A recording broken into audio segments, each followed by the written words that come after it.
Chapter 434. Jinwan paused and glanced at her with a faint smile. Do you also want to enter the real estate industry? Ji Mengran's expression faltered. She glared at Jinwan harshly. What do you mean by also want to enter the real estate industry? There are many real estate studios in High City, but the market demand is too high. I'm not young anymore. I should have my own things to do. Brother Sheng has only invested a sum of money for me. Why? Are you afraid that my studio will grow stronger and stronger in High City and take away your business? I don't think so. I'm afraid it won't be so easy for you to snatch a piece of meat from my mouth. Jinwan smiled coldly and raised her glass to her.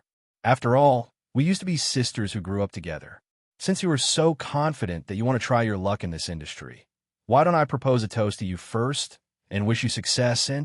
Jinwan's eyes were smiling, but the coldness and sarcasm in them made Ji Mengran's expression turn ugly. She didn't take her glass, but leaned against Sheng Yihan's side. Brother Sheng, I've greeted my acquaintance. Let's go. We have to go to the Huan Hai Resort tonight. I don't know when we can sleep. Let's go rest for a while. Sheng Yihan's gaze fell heavily on Jinwan.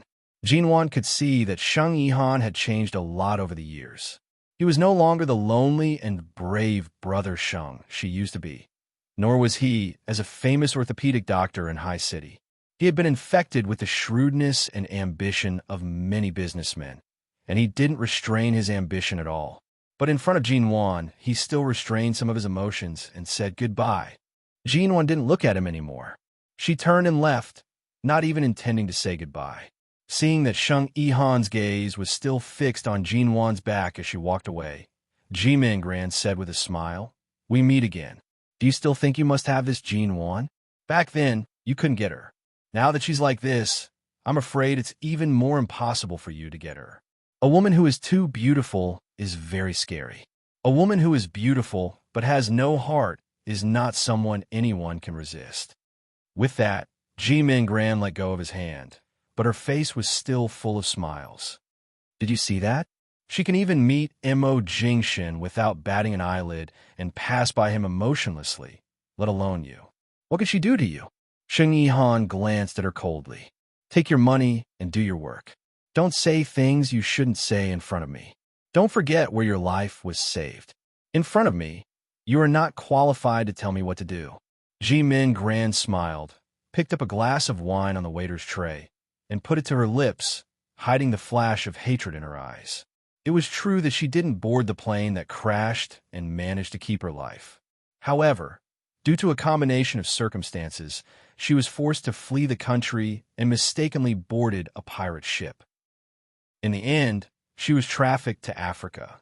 Because she lost her freedom, she was humiliated and invaded by countless people. Even she couldn't count them all. It was only when she was emaciated and covered in wounds that Sheng Yihan found her and brought her back from that hopeless situation. Sheng Yihan hired a psychiatrist to treat her for a year before she gave up the idea of suicide. But why did Sheng Yihan save her? Ever since he followed Shen Haru into the Ji family, he had wholeheartedly liked Jinwan. This kind of feeling would not change. As for saving her, it was because of the Ji family and Jinwan. Of course, there were other reasons. She knew this, and he also knew her unruly thoughts. The two of them seemed to be dating on the surface, but in reality, they were just taking what they needed. Not to mention sleeping in the same bed, they didn't even kiss each other.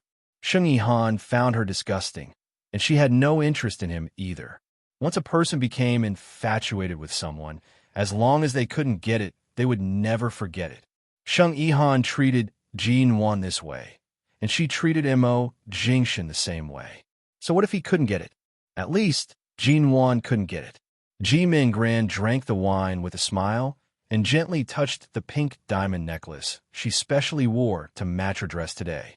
She said softly, "Brother Sheng, I'm tired. I'm going to rest for a while. I'll come to you when I'm about to leave." Sheng Yihan's eyes were cold, and he didn't respond. Ji Mengran had long been used to this way of getting along with him. She smiled at him again, and when someone looked over, she leaned close to him. After saying a few more words intimately, she turned and left. Sheng Yihan didn't show much expression from beginning to end. Only after Ji Mengran had gone far away did he gradually withdraw his gaze. His cold eyes glanced at Ji Mingran's back, and his gaze was cold and thoughtful. This time, the event in the convention center was very grand. Because of the long duration, some temporary resting rooms, dressing rooms, and changing rooms were set up on the second floor of the hall. Jinwan toasted several glasses of champagne with many people who had worked with her or would work with her in the future. She turned around and noticed that only Shin Mu was talking to the city leaders, but Mo Jingshun didn't seem to be here. With Mo Jingshun's identity, he only needed to show up on many occasions and didn't need to be present all the time. It didn't matter if he had already left, gone somewhere to rest, or had other arrangements. These are not things she could care about or be curious about. Jinwan withdrew her gaze, chatted with several representatives of various real estate companies who came to greet her, and then waved at them with a smile. "Sorry, I've drunk a lot just now. I have to go to the resting room to sober up. I've not been able to hold my liquor very well in the past few years. I've just recovered a little, but I still have to restrain myself. Otherwise, I'll easily make a fool of myself in public." Most of the people in the hall were men. Hearing her words, they didn't force her to stay. Jinwan went straight to the second floor. Someone was changing in the dressing room, so she simply pushed open the door of the ladies' dressing room. As soon as she entered, she saw Ji Mingran sitting on the sofa in front of a dressing mirror. The places where socialites and female entrepreneurs frequented were similar to the places where female stars frequented. Besides, it was such a grand occasion, so naturally, there would be 2 makeup artists waiting here to touch up any lady's makeup. Chapter 435. Jinwan glanced at the person on the sofa, who appeared content. She hesitated for a moment, but did not wish to cause any trouble. The moment she opened the door, she prepared to leave. However, Ji Mingran had already seen her. Her gaze had already shifted in her direction. Her eyes were filled with provocation. "Big sister, are you here to look for me?" The word big sister caused Jinwan's hand to pause. She calmly turned to glance at her. The others also shifted their gaze in her direction. "Miss Ji, is she your big sister?" One of the socialites asked curiously. This Miss Ji was naturally not referring to Jinwan. "Of course, my surname is Ji. Coincidentally, her surname is also Ji." Ji Mingran glanced at Jinwan. Her gaze was clearly mocking the fact that Jinwan's surname did not match her original identity. Since they had already entered the conversation, it would not be appropriate for Jinwan to leave now. She coldly glanced in their direction and walked in. Coincidentally, she only saw drinks and wine in the hall of the convention center. She didn't find any mineral water. Seeing that there was a water dispenser in the dressing room, she went over to open the cabinet below, took out a disposable paper cup, and poured herself a cup of water. "Miss Ji, your sister seems to be a little cold." One of the socialites spoke up again. A certain socialite spoke again. Her first impression was that Ji Mingran was a very easy person to talk to. However, this sister of hers did not even greet her after entering the door, so she instinctively thought that she was the type of person who was cold and pretentious. "Don't you know about MN Group? This year, my sister, Jinwan, climbed to the top of the Forbes list of Chinese female entrepreneurs under the age of 25. Ji Mingran looked in Jinwan's direction and spoke seriously. It wasn't easy to climb to the top of the list. She should at least put on some airs, right? Otherwise, how could she live up to her reputation as the CEO of MN Group? The socialite and the other young lady didn't know much about Jinwan, and Jinwan didn't recognize them. When the 2 makeup artists heard that Jinwan was the CEO of the MN Group, their indifferent expressions became slightly more restrained. The socialite and the young lady standing by Ji Mingran sneered. "So what if she climbed to the top of the Forbes list? It's just like those awards ceremonies in the entertainment industry. If you want to get a title, you just have to sleep with the investors a few more times. In a place like the business world where big shots gather, how hard is it to sleep to the top of the list?" Ji Mingran lowered her eyes and said faintly, "That's true. My sister used to run a real estate studio in High City. Later on, she moved to England. After that, she didn't have much contact with her family. I don't know which powerful person she managed to latch onto, But her company was established, and her image as a strong woman in the business world was established. Even if she really did have illicit affairs with someone, I don't think she would admit to it. Aya, look at what I'm saying. After all, she's my sister. How could I say such things? This kind of thing is too common in this circle. It all depends on whether you are willing to serve a man. The socialite spoke as she glanced sideways at Jinwan, who was standing there drinking water as if she did not take their words seriously. She then glanced at Ji Mingran. Miss Ji, you have CEO Sheng to support you. If you are willing to throw caution to the wind like your sister, wouldn't it be easy for you to have your own career? I'm not as willing to throw caution to the wind like her. Besides, although Brother Sheng takes good care of me, it's not the kind of relationship you're talking about. Our relationship is very pure. He just takes good care of me. Why are you still being so humble? You're wearing such a large pink diamond. Pink diamonds represent pure and romantic love. Since Mr. Sheng is willing to give you this pink diamond necklace, it means that he has long been interested in you. You should hurry up and cherish this opportunity. Let CEO Sheng help you build up your studio. This way, you won't be trampled on by others, a certain socialite said as she glanced in Jinwan's direction. That's right. This kind of pink diamond isn't cheap. Besides, it's very difficult to buy it on the market. The young lady also agreed. The other two makeup artists also looked enviously at the pink diamond necklace around Ji Mingran's neck. Then, as though out of habit, they suddenly glanced at Jinwan's neck. They saw that although Jinwan's gown was not bad, she was not wearing any jewelry. Although her collarbone was beautiful, it seemed as though something was missing. However, the makeup artists did not dare to speak carelessly. They could not afford to offend Miss Ji, nor could they afford to offend CEO Ji. They could only stand by Ji Mingran's sofa and try to get close to her. These women chatted for a long time, but Jinwan remained standing there, collecting water and drinking it. After she drank half a glass of water, she placed the paper cup down. She glanced at them and went straight to the point. Based on your intelligence and skills, it's not easy for you to gather here. After all, the world is only so big. If you want to achieve something, you can only climb into a man's bed to think of a way. Speaking up to this point, Jinwan glanced at Ji Mingran and went straight to the point. If you want Sheng Yihan to invest more money in you, you can go show off your skills. What's the point of bragging here because you can't get it? Or, my good sister, you've been sitting here for so long. I don't think it's as simple as gathering a few mobs to support you, right? Ji Mingran was just thinking about how to get Jinwan's experiences in England when she abruptly heard her words. Her heart was filled with anger, but her face maintained a mocking smile as she looked in her direction. Right now, Jinwan was just putting up a strong front. Back then, she was protected tightly by Mo Jingshan's side, but now, wasn't she still alone? Ji Mingran restrained her expression. Big sister, I know you don't want others to talk about you. Her words were vague, but it only made people speculate that Jinwan had a dirty past. After all, it was already not easy for such a young woman to establish a foothold in the business world. It was even more so for her to be able to push MN Group into the top 10 Chinese enterprises in the world. Without waiting for Ji Mingran to finish, Jinwan interrupted her. If you really want to know about my business history, why don't you wait until the book I wrote goes on sale next month and take a look at it in the bookstore. Chapter 436.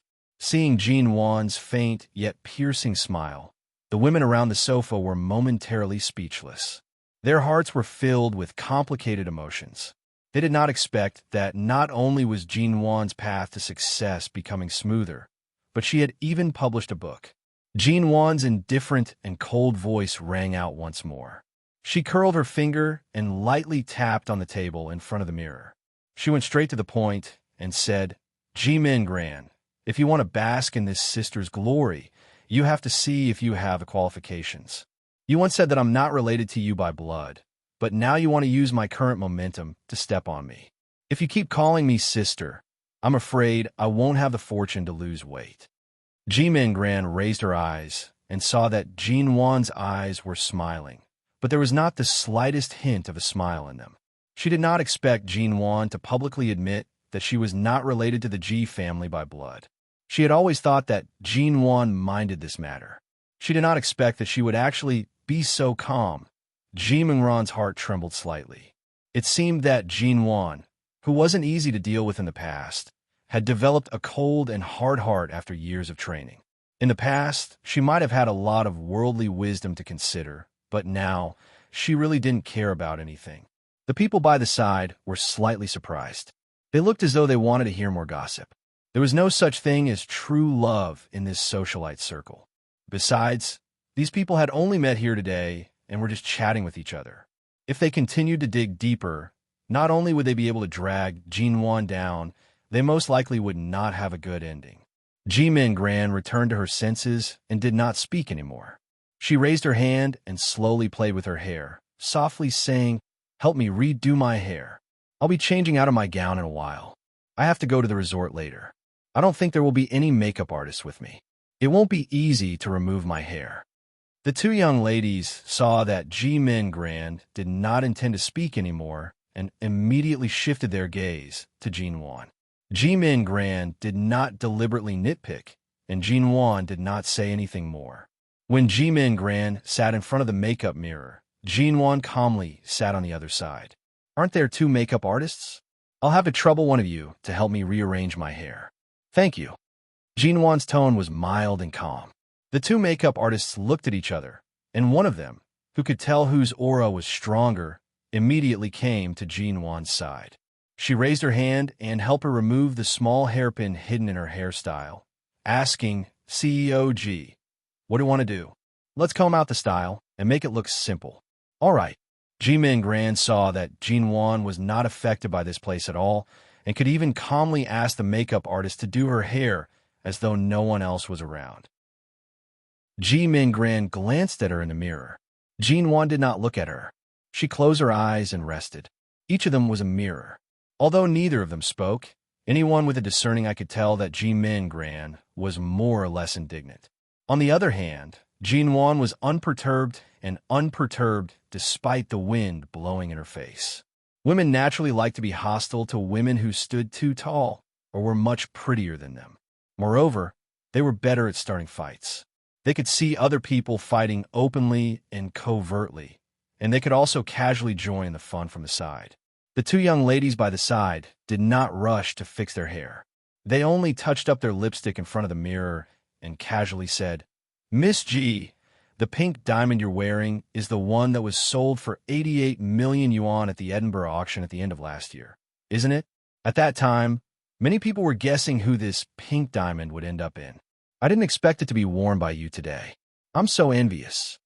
Ji Mingran could tell that the two of them saw that she and Jinwan were too quiet and wanted to talk about something. She did not mind. If it could make Jinwan uncomfortable, she was happy to cooperate. Ji Mingran smiled as she touched the pink diamond necklace in front of her collarbone.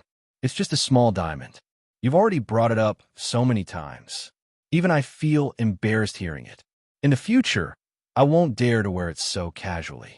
When Brother Sheng gave this necklace to me, I didn't expect it to be so valuable." The two young ladies were still full of envy and jealousy. The smile on Ji Mingran's face grew wider. Jinwan, on the other hand, remained quiet. She kept her eyes closed and did not participate in any conversation. After the makeup artist fixed her hair, she asked in a low voice, "CEO G, you just drank and ate, right? Your lip makeup also needs to be touched up. Do you want to use our lipstick or the one you brought yourself?" Ji Yinshu didn't know what to say. "Use mine." Jinwan pointed her handbag on the table. The makeup artist nodded, walked over, and opened Jinwan's bag. She was about to look inside and saw a nude lipstick. Just as she was about to take it out, a blue diamond suddenly fell out and landed on the table in front of the mirror, making a soft but slightly crisp sound. Jinwan nodded. "Jinwan, don't worry." This sound attracted everyone's attention. The makeup artist who was holding Jinwan's handbag rushed to apologize. I'm sorry, CEO G. I didn't know you had a necklace in your bag. I'll put it away for you." However, before the makeup artist could touch the necklace, she heard a certain socialite standing by the side cry out in surprise. This 10-carat round blue diamond, It was only then that Jinwan opened her eyes. She saw that the makeup artist, who was about to pick up the necklace, was so frightened that she did not even dare to touch it.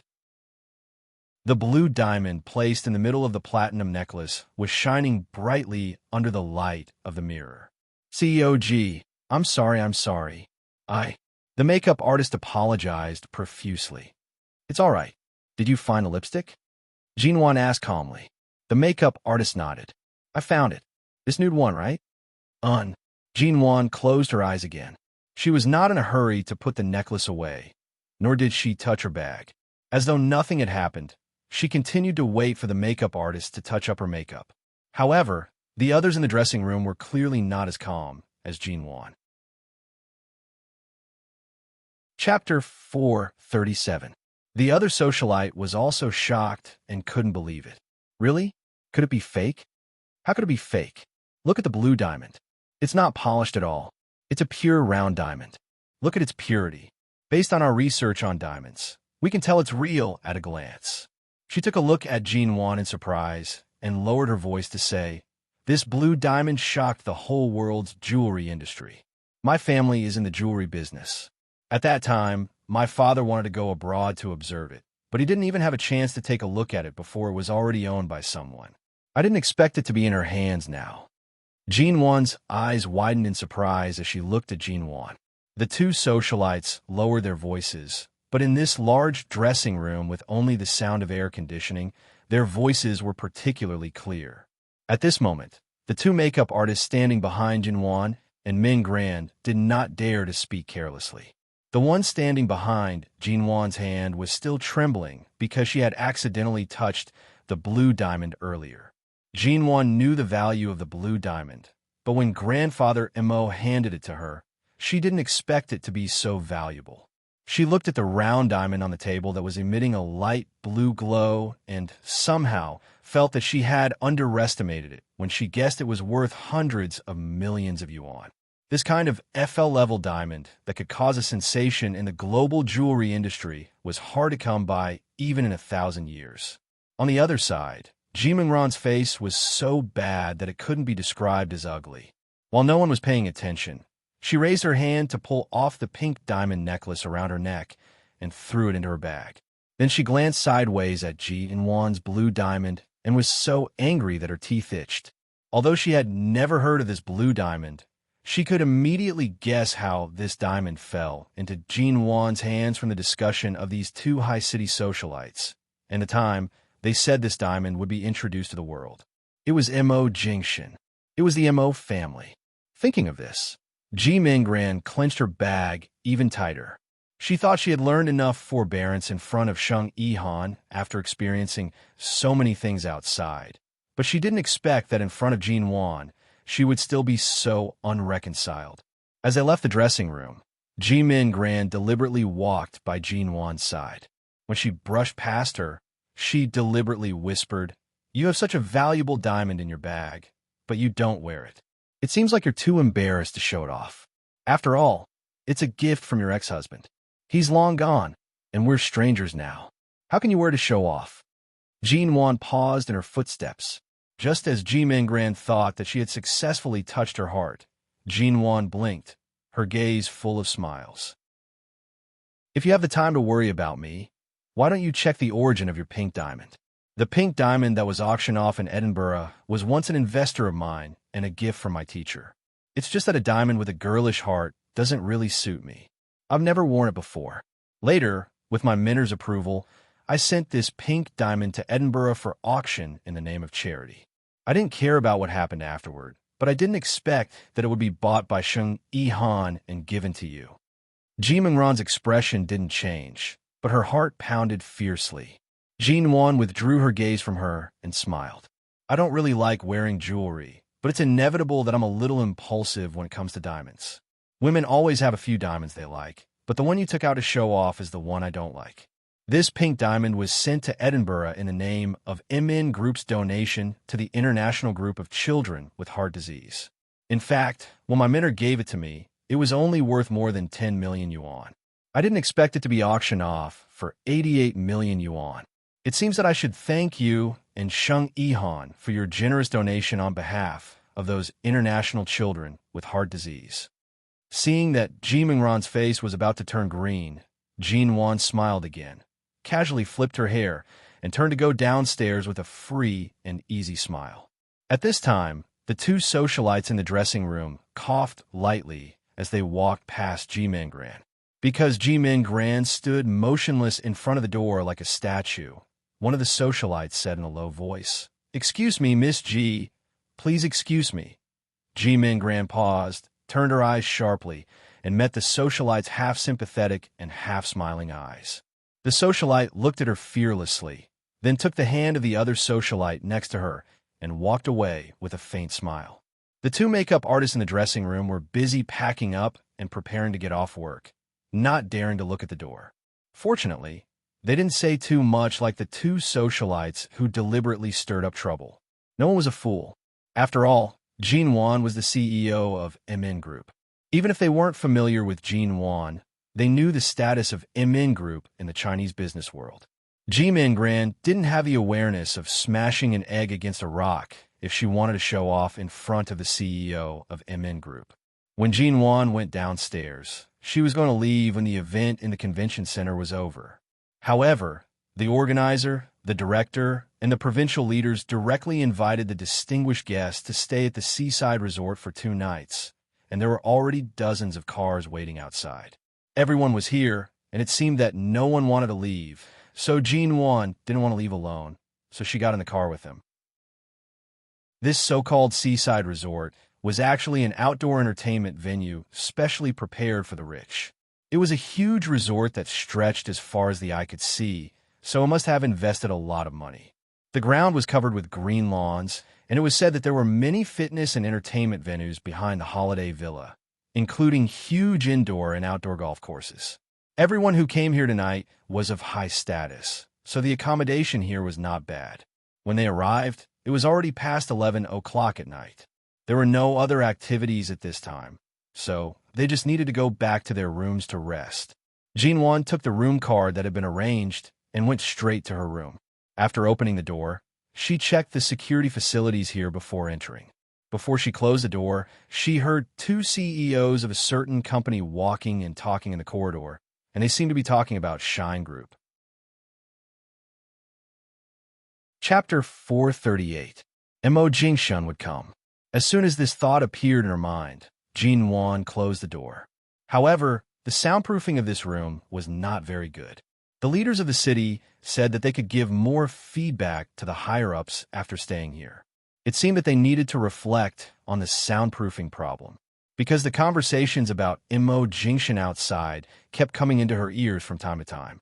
The 2 CEOs who were talking outside just now probably lived on this floor, standing in the corridor and chatting.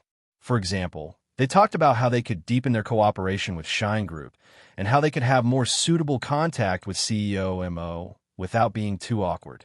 They also talked about how the Mo family had always been low-key. Mo Jingshun rarely appeared on the news, and no media dared to touch the tip of the knife. The domestic search engines did not dare to easily publish information about the Mo family. Occasionally, there would be a few pieces of news about Shine, but they would also be blocked. Occasionally, for the publicity of the company's cooperation projects, Mo Jingshun would give a rare positive response in front of the media, but he was rarely allowed to take photos or videos. There were too many rising companies and people in High City. Mo Jingshun's name was equivalent to a Buddha in the circle. Everyone wanted to get close to him, but few people had the courage to do so. Even if they had the courage, they might not have the ability to get close to him. After all, they were not qualified enough. In these years, there were many women who flocked to Mo Jingshun. Those who knew something about Mo Jingshun only knew that he was once married, but later divorced. Those who didn't know only thought that he was not interested in women, so he never had a woman who was too close to him. He was a very difficult person to conquer. Whether it was the beauties in High City or the managers of various companies, they all wanted to get close to Mo Jingshun, but they couldn't get close to him at all.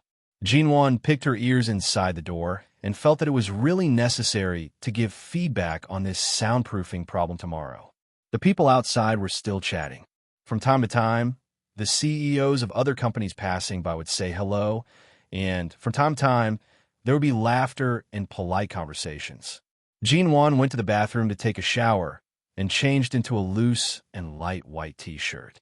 After blowing her hair dry, she stood in front of the mirror and patted the lotion on her face.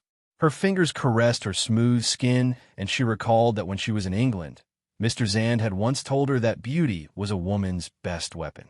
If coupled with a cold and unshakable heart, she would be invincible. She had never deliberately cared about whether she was beautiful or not. However, her heart had already lost its warmth since 3 years ago. Just like the people around her often said, Mr. Vince ran from High City to London and persisted for 3 years, but she didn't seem to be moved at all. Did she not feel anything at all? Was she not moved at all? Was his heart made of iron? Was his heart moved? Of course not. But was his heart made of iron? No, it was clearly ice. The next morning, Jean Wan got up. In the past few years, she had the habit of exercising as soon as she had time in England. Even if she didn't exercise, she would run for half an hour or do some healthy yoga in her room. There was a gym in the resort. In the morning, many people greeted each other with a white towel around their necks. Some were preparing to go to the gym, and some who had woken up even earlier had already returned. When Jean Wan went out, she simply said hello. There were not many people in the gym, but most of them were in good shape and good at self-management. When those people saw Jean Wan, they stopped to say hello to her. Jean Wan smiled and then withdrew her gaze. She went to the treadmill, pressed a few buttons, and began to focus on running without speaking. During this period, when someone came to say hello, Jean Wan only turned her head and smiled politely. When the other party failed to gain any interest and turned to leave, Jean Wan withdrew her gaze and continued to look at the numbers on the treadmill. Her face was expressionless. After the gym, she returned to her room to take a shower. Today was not a private social event, but a rare holiday for the big shots of the province, city, and high city to gather together. Many people came for the leaders of the province, and many came for Mo Jingshin, even though Mo Jingshin had not been here since last night. In the morning, Jean Wan went to the beach to pick up seashells out of boredom. She had just picked up a small handful of white seashells and was about to take them back to her room to wash when she heard someone say that CEO Mo was coming. Jean Wan was silent for a moment, went back to her room to put the seashells away, washed her hands, and walked out. She happened to follow the crowd to the front gate of the resort. Seeing the car outside, she stood behind the crowd and pretended to be looking forward to it like everyone else. When Mo Jingshen got out of the car, the leaders and bosses came forward to welcome him. Although Jean Wan was behind the crowd, from this angle, she still saw the man approaching in this direction at a glance. In this short moment, the scene in the kitchen of AO Lawn International when this man rolled up his sleeves and stood by the counter to help her prepare dinner appeared in her mind. Looking at this tall and handsome man who was used to wearing a black suit and shirt, his aura was not covered by the sea of people, even when he was surrounded by a crowd. No matter how she looked at it, it was impossible to connect this man with those warm and gentle times in the past. Jean Wan's lips curved slightly. She didn't know why she was smiling. Mo Jingshin's expression was very indifferent. He had long been used to such a scene of people crowding and lining the road to welcome him. When he passed by some people, he would occasionally shake hands with them politely, but most of the time, he just walked past them. Shinmu, as usual, raised his hand from time to time to politely stop people from approaching. When he walked to the side, Shinmu raised his hand again and was about to separate Mo Jingshin from the crowd when he saw Jean Wan standing in the crowd. His hand paused and subconsciously wondered if he should ask Mo to shake hands with Jean Wan. However, when Mo Jingshin's gaze landed on Jean Wan's face, he had already calmly retracted it. Even though Shun Mu had intentionally led the crowd in this direction, Jean Wan also consciously took a step back. However, she did not expect that she would step on the skirt of the person behind her. The person behind her was probably a rich lady or a rich lady. The moment she was stepped on, she frowned in dissatisfaction. "What are you doing? Can't you be more careful?" As she spoke, the person behind her pushed Jean Wan's back. Chapter 439. The moment Jean Wan stumbled forward, her heart sank. She subconsciously raised her hand, wanting to use the person in front of her to steady herself. However, the moment she remembered that the person in front of her was Mo Jingshin, her hand froze in midair. However, she did not expect that the moment she was about to fall to the ground, her arm would be tightened. Before she could fall, she was supported by someone. The distance that had been maintained at an appropriate distance was instantly pulled closer. A clear and cold aura directly enveloped his face. It was strong, unfamiliar, and a little familiar that he had not felt for a long time. Jean Wan's expression, which she thought was calm, froze in an instant. The moment she raised her eyes, she met the man's gaze that was as deep as ink. The palm that was supporting her had a familiar warmth, but also caused all the hairs on her body to stand on end. She instinctively tried to retreat. "Are you all right?" The rich woman who had pushed Jean Wan earlier did not expect things to turn out like this. Seeing that even CEO Mo seemed to have been knocked into, she rushed over to ask with concern and regret. Jean Wan shook her head. Her voice did not reveal any emotions. "I'm fine." As she spoke, she unobtrusively pulled her arm away from Mo Jingshin's grasp. Her mouth politely and distant said, "Thank you." So, Mo Jingshin did not respond to her words. His gaze only swept across the unique outfit she was wearing. Everyone else was dressed fashionably, except for Jean Wan, who was wearing a loose white t-shirt and loose beach pants. Right now, the flip-flops that were hidden by the pants were revealed. In this kind of environment, and among the crowd, she appeared especially careless. It was as though she was really here for a vacation. His gaze swept down again. "Can you stand properly?" "Yes." His gaze landed on her flip-flops. Her slender, white toes were still stained with fine white sand. It was obvious that she had just finished playing at the beach and had washed up before running out. She came very perfunctorily. Mo Jingshin withdrew his gaze, calmly saying, "There are too many people here. Everyone, do what you need to do. Don't let any more incidents happen. Disperse." With that, Jean Wan clearly felt that Mo Jingshin glanced at her. She didn't look back at him, but lowered her head to look at her toes, which were exposed outside the beach pants, and shrank them slightly. The next moment, she saw out of the corner of her eye that Mo Jingshin had turned to leave. "CEO G, are you all right?" Someone politely asked in concern. "I'm fine. It's my fault for not standing properly." Jean Wan smiled. Earlier, she had rushed over. Only now did she realize that everyone was dressed neatly. Although they were not as formal as they were at the convention center last night, they were all either dressed in suits or looked like they were attending a meeting. She was the only one who treated herself as though she was here for a vacation. Taking advantage of the fact that the crowd's attention was not on her, she smiled politely at the people passing by and slipped back into her room. She had to stay here for one more night. Xiao Ba and Xia Tian seemed to have completely given her a holiday these 2 days. They didn't even call her. The silence on the phone made Jean Wan wonder if her phone was in arrears.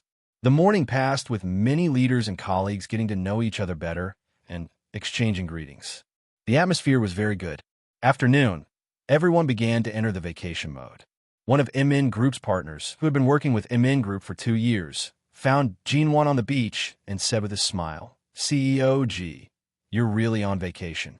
So many people are looking for opportunities to get close to people who stand higher up, and the young women are also flying around with smiles like butterflies. Only you came here to play in the sand and watch the sea like a heartless child. But today, a city leader mentioned you by name, saying that your MN Group is now a famous real estate company in High City and has moved its headquarters back from London. He praised you greatly and was looking for you at the scene. Who would have thought that you were playing in the sand here?" Jean Wan's hand was casually drawing on the beach for a while. Hearing this, she looked back at the man and smiled. "I'll show up when I need to, but today's occasion is more casual. It's better to keep a low profile as much as possible. In the business world, women are often unfair, and there are all kinds of rumors about successful women. In such an environment, if I show up like I did at the exhibition, I may not be able to spread any rumors. I should restrain myself." Seeing that Jean Wan didn't want to join the fun at all, the partner, who had been working with MN Group for 2 years, knew Jinwan well, so he said with a smile, "Do you want to play golf with me later? How's your golf?" "It's SOSO. I'm not particularly good at it," Jinwan answered with a perfunctory smile. "Bowling? Also very average." The man raised his eyebrows. "Then let's go and have a look together. Many famous people in High City are here. Although you're low-key, you don't seem to fit in with the crowd. It's just past noon. Let's talk about it in the evening. I won't go to this party." The man frowned, looked around, and approached her. He squatted down behind her, leaned close, and said in a low voice, "When you were in London, you were successful in all aspects. Why are you so dull after coming back to China? High City is not as good as London. There are so many people here today, and you've left a good impression on them these 2 days. If you play golf, eat, and show your face, it will be much more convenient for you to do anything in China in the future. It's not like you don't know that you need connections to do business in China." These words were indeed well-intentioned for her, and Jinwan could tell. After being in the business circle for so long and dealing with the domestic business world for so long, Jinwan certainly knew that if she wanted to continue to do well in China, she had to be sensible. She smiled. "I'll be there in a moment. The afternoon sun is just right now. I can't bear to leave." "Aren't you afraid of getting tanned?" "I've put on sunscreen, and I've always been the type to anger the sun." "Why do you say that?" "I just can't get a tan." Jinwan smiled, and the dimples on her lips appeared slightly. The partner chatted with her for a while more and then urged her to go to the sports center in the resort early to play with everyone. After Jinwan nodded, he got up and left. The scorching sun poured down on the beach. Many people gradually couldn't stand the heat, and the few people who were lingering on the beach also left. The long, thin, white beach was empty. Chapter 440. When Jinwan entered, there were already a lot of people inside. The stadium was very large, and many people were sitting on some chairs and sofas. She had seen Mo Jingshin enter the stadium before she came here. At this moment, as soon as Mo Jingshin entered the door, he was invited to sit in the front by several big bosses. Almost all the people who came to this stadium had changed their clothes, and Mo Jingshin also changed out of the suit and trousers he came in. He was tall and straight, and no matter in a suit or casual sportswear, he had an incomparable solemn and cold temperament. "CEO G, I couldn't find you for a long time. Didn't you say you were sporty in the morning? We have been playing here for a long time. Why didn't you come until now?" When a boss saw Jinwan, he came over and pulled her to the other side. "I was basking in the sun on the beach. It was so comfortable that I almost fell asleep," Jinwan explained with a smile. Come on, let's play together. There's so many people here. I won't join in. I was basking in the sun for a long time. I'm afraid I'll get heat stroke, so I'll go to the rest area to sit for a while." "You look fine. Why do you have heat stroke?" "Come on, play a few shots and exercise." A boss forced a golf club into Jinwan's hand. Only then did Jinwan notice that it was indeed this boss who was playing. Just now, the boss was obviously about to lose and couldn't bring himself to leave. When he saw Jinwan coming, he handed the cue to her and asked her to help him continue. She guessed that since she was a woman and didn't care about losing face, she could help him finish the game, which could be regarded as saving his own face. The other people next to her whistled at Jinwan. "CEO G, do you usually play golf?" "I don't play much, and I don't play very well," Jinwan replied as she adjusted the club in her hand. "Really? I heard that bosses often play golf at parties and social events in London. CEO G has been in the UK for 3 years. You must have played golf, right?" "Not bad. I played golf a few times, but I'm not good at it." Jinwan's expression was as usual. "Bosses, please give in to me. Otherwise, if I lose too badly and cry in public like a little girl, I'll lose face." No. COG is too humorous. But if we can see the beauty cry with just a few balls, our welfare is too great, Jinwan smiled again and held the cue in her hand. "Then let's continue." At this time, Jimin Gran, who was sitting on the sofa in the corner, suddenly came over, took Xing Yihan's cue, walked to an empty seat next to Jinwan, and said while playing with the cue, "Sister, let's play together?" The way she called her sister was sweet and intimate, as though the loss she suffered at Jin Wan's hands yesterday did not exist. It was as though nothing had happened. Some of the people present knew more or less that Jin Wan was Ji Hongwen's daughter, and a few people knew what Jin Wan had done in High City in the past. But people who could stand firm in the business world all knew what to say and what not to say. So many things were not spread casually. Besides, Jin Wan was no longer the young lady of the Ji family who could be talked about behind her back at any time. When those who didn't know the situation heard Ji Mingran call her sister in a sweet voice, they all looked over in surprise. CEO Ji has a sister? Ji Mingran smiled sweetly at the other bosses. Yes, hello, bosses. You can call me Mingran. Although Ji Mingran's appearance was far from Jin Wan's, she was still very pretty. Her skin was also very fair, and she was very good at dressing up. She showed off her good points, and, when she smiled, she had the capital to be seductive. The bosses all nodded and were about to say something, when they suddenly heard Jin Wan say coldly, "Let's start." Ji Mingran saw that Jin Wan's posture of holding the club was not particularly professional. Thinking that she could embarrass Jin Wan in front of others, she firmly held the club and was ready to mock her with her golf skills. At the same time, Ji Mingran moved aside so that the people sitting in the rest area behind could see how Jin Wan made a fool of herself in public. When she came over just now, she saw that Mo Jingshan was invited by the big bosses to sit in the back seat, just 5 or 6 meters behind Jin Wan. Playing golf was also a very common form of entertainment for the upper class during their vacation time. These bosses liked it very much. More importantly, it was because playing golf could cultivate one's body and mind, and it also looked very handsome. Seeing that the other bosses had already swung their clubs, Jin Wan seemed to be adjusting her movements back and forth, not daring to play. Ji Mingran swung her club very happily. However, because she moved too fast and used too much strength, the ball swayed back and forth on the edge of the hole and rolled back, unable to enter the hole. Ji Mingran was a little regretful at first, but then she remembered that Jin Wan didn't know how to play golf and probably didn't see which ball was hers, so she turned to Jin Wan smugly. "Sister, are you going to play or not? So many bosses are waiting for you, aren't they?" However, as soon as Ji Mingran finished speaking, Jin Wan had already hit the ball forward with the club in her hand. Because she was the last to serve, the bosses who had just finished playing all looked in this direction. It was the ball that everyone was watching. It turned out that it was not as unprofessional and average as Jin Wan said. The small white ball shot by Jin Wan rushed forward in a very stable upward arc on the lawn and accurately fell into the entrance of the hole. It went in. Perfect. Ji Mingran's hand holding the club stiffened. Not bad. CEO G is really too modest. You've obviously practiced, but you still asked us to give in to you. You're clearly the best player in the game. Girls nowadays can't be underestimated. You can already compete with us in the business world. You're so good at playing golf.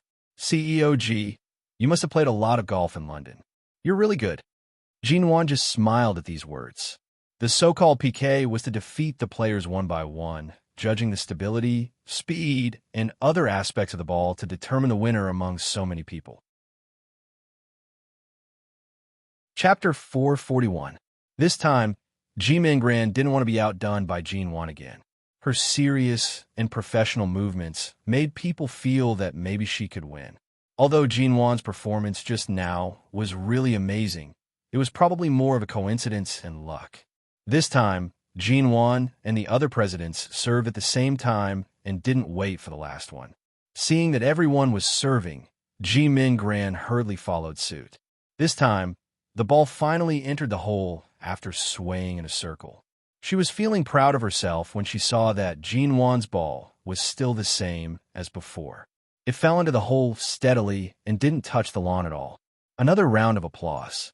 Even though Ji Mingran also scored, she was completely outdone by Jin Wan's skills. But this time, she had scored, so Ji Mingran wasn't eliminated.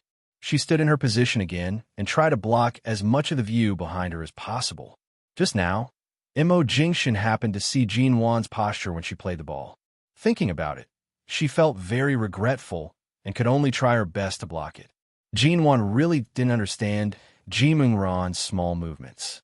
She just thought that her legs or feet were uncomfortable and didn't know why she was moving back and forth. The few bosses had been playing for a long time. Seeing that the two sisters were a bit valiant here, they did not continue to play. Instead, they stood behind and watched them play. Seeing that many people had left the arena, Jean Wan was not interested in continuing. However, Ji Min Gran whispered provocatively, "Don't go. Continue. Let's see how far you can go with your luck." Ji Min Gran didn't say anything. Just now, Jean Wan's posture of holding the cue was not very good. Obviously, she didn't know how to play. If it wasn't luck, what else could it be? Logically speaking, Jean Wan should ignore this kind of provocation. But seeing that the other bosses were looking at her, she thought about it and didn't say much. She picked up the cue again and continued.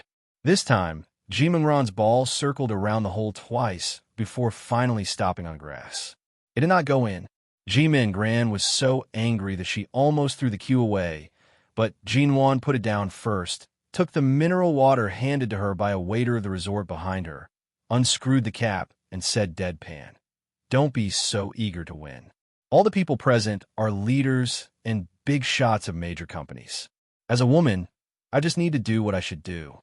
Why should I compete with so many men who play golf in this kind of entertainment all year round?" That one sentence clearly explained her seemingly unprofessional actions just now.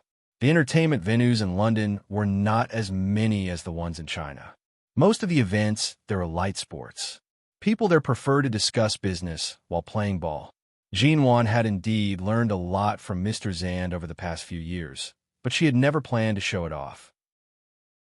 Ji Min Gran threw herself at the gun. Who could she blame? So many bosses had left to see the two of them. If Jean Wan didn't teach her a lesson, Ji Min Gran might really think that she could show off her skills here. Ji Min Gran turned around and left the stage with an ugly expression. When she went to Sheng Yihan's side, she saw that Sheng Yihan had been sitting there and had no intention of comforting her or helping her. She was so angry that she slammed the pole in front of him. "What? You lost. Why do you vent your anger with a cue?"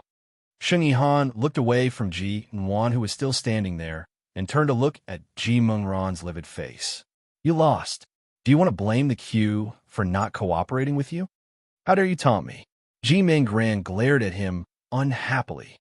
Sheng Yihan smiled coldly, stroked his chin with one hand, and rubbed his fingers gently across his chin.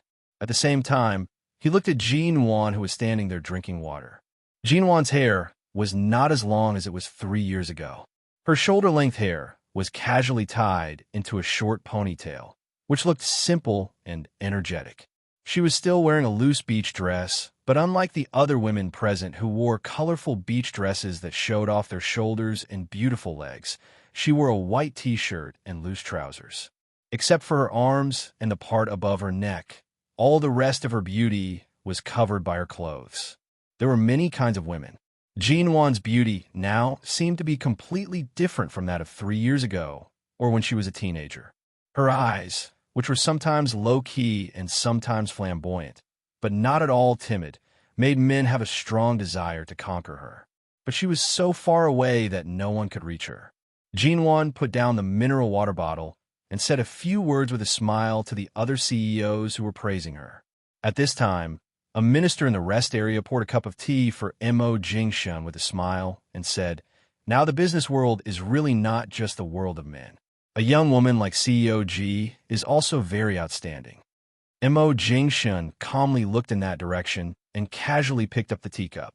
He seemed to be deep in thought, but also seemed to be indifferent as he looked at the smiling woman in the crowd. Seeing that Mo Jingshan's eyes rarely stayed on a woman for so long, the minister thought he was interested in this CEO G, so he immediately continued the topic. "It hasn't been long since I took office in High City, so I don't know much about the local affairs in High City. I heard that CEO G was also from High City, but I don't know which family she is from. I'm also very curious about her experience. She has achieved so much before she is 25 years old. She's really extraordinary." Seeing that Mo Jingshan just sipped the tea in the cup calmly and didn't seem to be annoyed by his words, the minister felt it was reasonable and said, "So, Mo, have you ever met CEO G? After a year and a half, you will reach the age of independence. No matter how busy the Shine Group is, you should get married and have a family. How lonely it is to be single all the time. How about we find someone to introduce you to? I think CEO G is very good. If CEO G knows how you feel about her. Mo Jingshen put down the teacup casually, as if he didn't hear the minister's flattering words and the topic just now, and said flatly, "Let's continue talking about the Ministry of Construction and the large stadium." Chapter 442. As the conversation continued, Mo Jingshen calmly sipped the tea in his cup. His gaze had already shifted away from Jinwan. At the same time, Jinwan turned to look at the rest area. Seeing that there were still a few empty seats, she was about to go over when a boss next to her suddenly invited her to sit in the rest area with more empty seats. Jinwan turned to look over and saw Mo Jingshen sitting in the middle with the minister of a certain agency. No wonder there were few people in that row. With Mo Jingshen there, many people didn't dare to get too close to him even if they wanted to. Didn't you see CEO Mo sitting there? I won't sit there. We're all strangers. It's embarrassing to sit too close to him, Jinwan said. What's there to be embarrassed about? When CEO Mo first arrived, you almost fell, and CEO Mo helped you up. It's no wonder we got to know each other. Jinwan, seeing that she couldn't refuse. Although Jinwan had thousands of ways to refuse, in this situation, she still had to stay in High City, and she couldn't do as she pleased. When she sat down with the other CEOs, the minister who was talking to Mo Jingshen suddenly took a meaningful look at Jinwan and smiled at her. CEO G, you were really valiant and handsome when you played golf just now. Minister, you flatter me. Hey, how many girls here can be as beautiful and talented as you? The director looked at her with a smile and began to introduce politely. This is President Mo. You should know him, right? Jinwan calmly turned to look at Mo Jingshen, who was only a sofa away from her, and smiled at him. CEO Mo, how could I not know your name? Mo Jingshen also took a look at her. His eyes were indifferent and emotionless, but his ink-black eyes were darker than the stars in the night sky. Those who had dealt with Mo Jingshen knew that he rarely paid attention to people he didn't know, and he didn't show much affection to strange women, even if the other party was a manager of a company. The people who had just invited Jinwan began to worry about her. CEO G, who had just returned to China, was too young. They didn't know if she could get used to Mo Jingshen's cold treatment. However, when Mo Jingshen's eyes fell on her face, he didn't show any unfamiliarity or rejection of women as he used to. Instead, he smiled meaningfully. Although his smile was hard to read, at least in recent years, Jinwan was the first woman Mo Jingshen didn't ignore coldly. Among them, there was a CEO who knew that the Mo family and the G family had been connected by marriage. Although he didn't dare to say anything, seeing Jinwan's deliberately strange tone and CEO Mo's ambiguous smile, he couldn't help saying, CEO G and Mo don't just know each other. As soon as she said this, the people around her all looked at Jinwan in surprise. Mo Jingshen was not affected by her words, but still looked at Jinwan. His eyes made it hard to guess whether he was going to take advantage of the situation to expose their relationship or simply treat them as strangers like Jinwan. Looking into Mo Jingshen's eyes, Jinwan calmly smiled, casually played with an empty teacup on the table, and said flatly, "That's true. Although it's rare to see a big shot like CEO Mo, we've all met in High City. Back then, when our company was just a studio, we had some interactions in High City, but we didn't have many interactions. I guess CEO Mo is so busy that he has long forgotten such a small figure like me." A minister immediately echoed with a smile. CEO G is so beautiful that no man can forget her. No matter how busy CEO Mo is, he must have some impression of CEO G. Don't you think so, CEO Mo? Mo Jingshen didn't respond, but glanced at Jinwan. Jinwan kept smiling calmly, as if she was meeting a big shot. She was sensible and well-spoken. Finally, the smile on Mo Jingshen's lips deepened, and his tone seemed to be controlling something. It was as though he could easily control someone's lifeline, causing their breathing rate to slow down. He unhurriedly and heavily said, "C-O-G." It was just a short word. He seemed to be playing with the word, questioning something and admitting something. His indifferent eyes and incomprehensible tone made it hard for people to figure out CEO Mo's real thoughts. However, since he called Jinwon CEOG, there must be something special about Jinwon. Otherwise, given Mo Jingshin's temperament, he wouldn't even look at her at this moment. Someone who almost spilled the beans in the back didn't know what was going on between the two of them. However, seeing Jinwon and Mo Jingshin acting like strangers, he thought he'd better not talk too much, so he just kept quiet and quietly changed his seat to avoid getting himself into trouble. Jinwon put down the empty teacup in her hand and said indifferently, "Oh, Mo?" The people around were all confused. There was a smile on Jinwon's face, but her eyes were shallow. In the past 3 years, Mo Jingshin had become more taciturn and indifferent, but Jinwon had become open-minded and casual.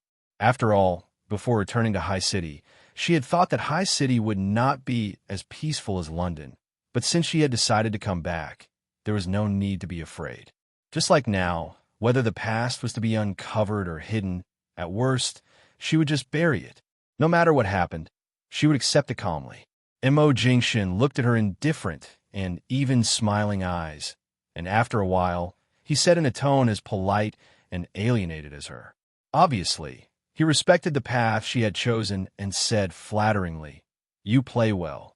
Jinwon's smile was dimpled and her eyes were glistening.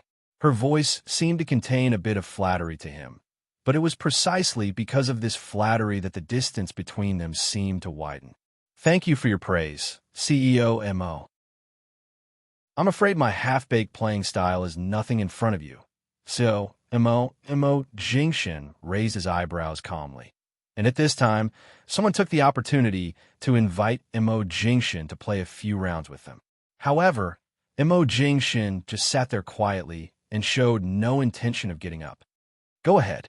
I haven't finished this pot of tea yet, and I'm not in the mood to play for the time being." Mo Jingshin looked solemn and indifferent, and his eyes had moved away from Jinwon and didn't look at her again. Chapter 443. Jinwon successfully got away from Mo Jingshin's side. Ignoring other people's greetings or coaxing, she directly walked away from the rest area. However, there was a group of people playing bowling on the other side. Jinwon seemed to have taken a break, and someone came to pull her over. Jimingran was also there, chatting and laughing with others.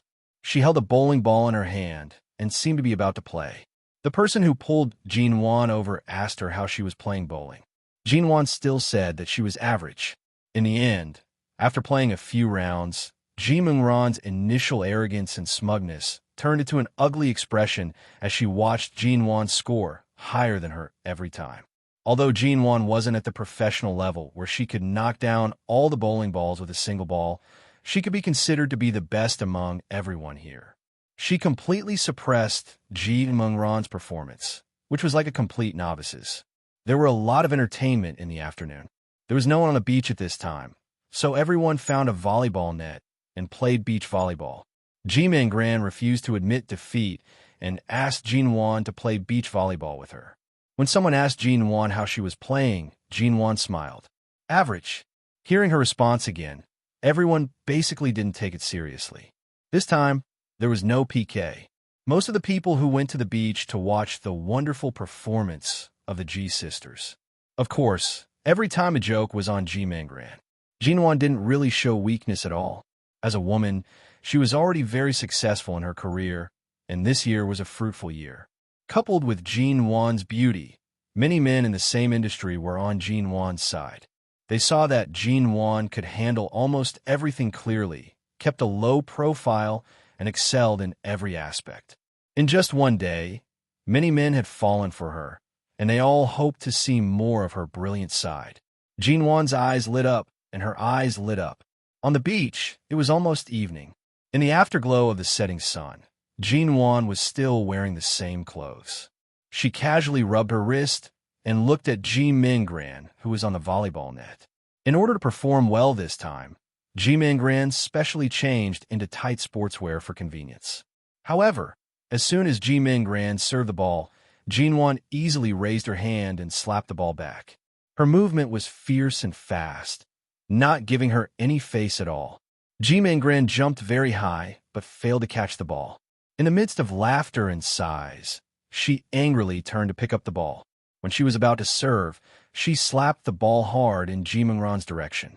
Jinwan gave a cold smile and dodged. Ji Mingran's game of pure entertainment in the resort was ruthlessly played by Ji Mingran. It just so happened that Jinwan didn't intend to be too polite to her. On such an occasion, there was no winner or loser, and there was no professional nature to it. She let the ball roll to her feet, then picked it up with the tip of her foot, threw the ball up, and slapped it at Ji Mingran's face with the beach sand. Ji Mingran had wanted to go up to catch the ball, but the ball came directly to her face. She wanted to dodge, but failed.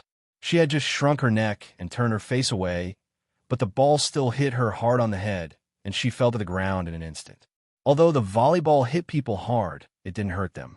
The sand was soft and didn't hurt them. However, Jinwan didn't show any mercy. Jinwan was still stunned by the ball and fell to the ground for more than 10 seconds before she slowly got up. The size of the onlookers were more obvious. They thought Ji Mingran would perform well when she went up to the court so confidently, but she still made a fool of herself. No one was stupid. Initially, they did not see through the struggle between the sisters. However, Ji Mingran kept finding trouble with Jinwan and provoking her again and again. Anyone with eyes could tell that Ji Mingran was just unwilling to accept defeat and kept trying to make her presence known. Jinwan's eyes were filled with dissatisfaction and anger. Obviously, she was inferior to Jinwan in every aspect, but she still wanted to compete with her. The two sisters' temperaments were really different. Forget it, Mr. Ji, don't fight. The tide is about to rise. The people on the beach should withdraw. There's really nothing to see. It's boring. Let's go. Jinwan didn't intend to stay here for long. She glanced at Ji Mingran, who had just got up from the ground, and under Ji Mingran's angry red eyes, she turned around and walked away with the crowd. When she returned to the gym, many people had gone back to their rooms to rest. There were not as many people in the gym as a few hours ago. Jinwan wondered if she should go back to her room to rest. Anyway, she could leave after one more night. She just needed to write some feedback and suggestions about the resort in the name of MN Group. She didn't need to waste too much time here. However, Shang Yihan had just gone to the beach and brought back Ji Mingran, who looked terrible. Even if he didn't agree with Ji Mingran's troublemaking temper, Ji Mingran lost face here, which was equal to losing face for him and the Sheng family. CEO Ji. Shang Yihan asked Ji Mingran to wipe her sweat and drink some water. A moment later, he suddenly stopped Jinwan, who was about to leave the gym. Jinwan stopped and looked at the man in front of her. Before he spoke, she had guessed why he stopped her. Today, Ji Mingran had made a fool of herself here again and again. Many people could see that Ji Mingran was brought here by Shang Yihan. Even if he didn't take it seriously, he would feel embarrassed now. Jinwan didn't speak, but her eyes were cold. Shang Yihan smiled at her and said in a voice that only she could hear, "It seems that you have learned a lot in London in the past 3 years and learned a lot in the business world and social circles in the UK. Mingran doesn't know how to appreciate your kindness and tries to provoke you. She is indeed immature, but Mingran is brought here by me this time. I can't let her be humiliated by you again and again. Don't you think so?" Jinwan glanced at him. "So what's your plan, CEO Sheng? I've been in this gym all afternoon. No matter how strong my body is, I should be tired. I can't let you two play a game of attrition with me. Can you? Do you want to play golf with me again? I'm sorry, I'm not an athlete. Today, this is just an entertainment venue in a resort. Golf is just a relaxing activity. I have no interest in playing this kind of thing with you again and again." Chapter 444. The man standing opposite looked at her with dark eyes and didn't intend to let her leave so easily. Jinwan narrowed her eyes and didn't look up. "No wonder you two can be together. Birds of a feather flock together. You two are definitely the scum of the scum." Shang Yihan didn't get angry at her sarcasm at all. He just said, "Do you know how to play darts?" Jinwan smiled. Are you kidding me? Didn't darts originate from England like golf? I've learned countless things in London in the past few years. Are you really going to let Jean Min Gran continue to lose face here? She wants to play, but it doesn't mean I'm in the mood to play with her. It's not Min Gran who wants to play with you. I'll play with you. After saying that, Sheng Yihan walked directly to her side, as if he didn't intend to ask for her consent and had already decided on this game. Jinwan thought for a moment and turned to see that there was indeed an area for playing darts on the other side of the stadium. There was a row of international darts on the wall, both near and far. But Jinwan didn't play darts much. It was not difficult to hit the darts accurately, but it was very difficult to aim at the center. Moreover, this kind of sport was usually the type that men liked to play. Women rarely touched it. Sheng Yihan was probably really good at it. He was a person who did things quickly and accurately. If he could suddenly stand in front of her and challenge her, he would definitely not be any worse than her. Didn't want to win back some face, even if he wanted to shamelessly play with her? Ji Mingran saw that Jin Wan accepted the challenge, and Sheng Yihan was playing with the darts in his hand. She suddenly walked over quickly and leaned over to Sheng Yihan. "Brother Sheng, let's play with my sister, okay? You teach me, and I'll play with my sister." With that, Ji Mingran stood in front of Sheng Yihan. There was no special emotion in Sheng Yihan's eyes. When he saw Ji Mingran come over again, there was finally a flash of disgust in his eyes. He saw Jin Wan playing with those darts and didn't seem to be afraid, but from what he knew of Jin Wan, he knew she was really not good at it. Then, Ji Mingran insisted that he hold her hand to shoot the dart. It was obvious that Ji Mingran wanted to show off her love in front of others and save some face. After thinking for a moment, Sheng Yihan put the dart in Ji Mingran's hand, stood behind her, held her shoulders and hands, and taught her how to play the dart. "Shall he start?" Sheng Yihan turned to Jin Wan, who didn't seem ready, and asked. Jin Wan picked up a dart at the same time and didn't even look at him. She stood where she was, looking for an angle, and answered coldly, "Suit yourself." She didn't want to come over, but there were so many onlookers here today. Even if she was going to lose, she couldn't have stage fright. Besides, Ji Mingran had made such a big scene, and Jin Wan couldn't just leave like that. As soon as Jin Wan finished speaking, Sheng Yihan held Ji Mingran's hand and threw the dart forward. It could be seen that he was indeed a veteran, and he did live up to Jin Wan's evaluation of him as fast, fierce, and accurate. He shot the dart forward at a very precise angle.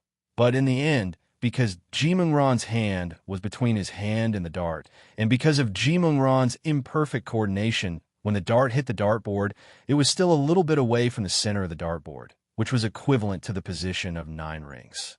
It was a very good result for him to play darts with a novice.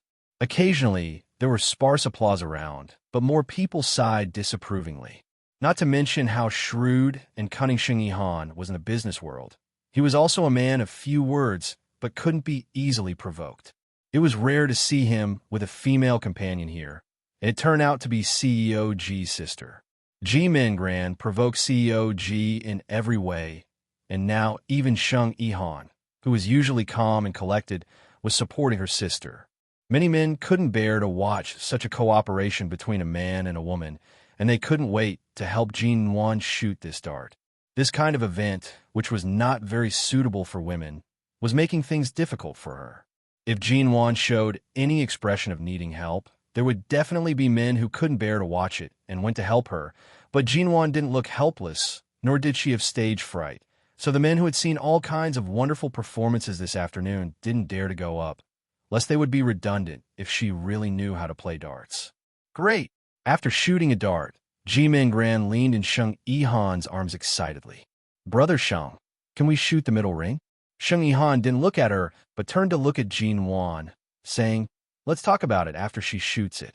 Ji Mingran also turned to look at Jin Wan, raising her eyebrows and waiting for her to make a fool of herself. Jin Wan ignored them, holding the dart and looking at the dartboard in front of her. She had learned a lot from Feng Ling.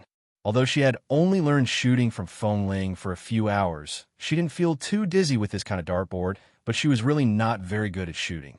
Finally, Jin Wan threw the dart. There was no miracle in this kind of thing. After all, she was really not good at it. The dart hit the 5th ring. Although it was very stable, it was 4 rings away from the center, which was enough to show that she was really not good at shooting. Jimin Gran took the opportunity to say excitedly, "Brother Sheng, it's our turn." At this moment, the winner had been decided. Sheng Yihan just wanted to dampen Jinwan's spirit and didn't intend to continue. But at this time, Jimin Gran had picked up the dart, grabbed his hand, and insisted on shooting again. Jinwan still stood calmly by the side, not showing any expression of chagrin or shame because of the failure just now. It was fine to play with this thing. For a novice like her, there was no difference between winning in 1 round and winning 2 out of 3 rounds. But Jimin Gran insisted on continuing, and Sheng Yihan couldn't refuse her in public. He just took a look at Jinwan, held Jimin Gran's hand, and shot the dart forward. This time, Jimin Gran didn't follow and let Sheng Yihan do the work, so the dart hit the middle of the ring. It was a very perfect dart. At this time, the applause was relatively warm, and there were many boos in the crowd. This dart hit, and Sheng Yihan took a step back and didn't continue to hold her, but Jimin Gran felt very proud and turned to look at Jinwan.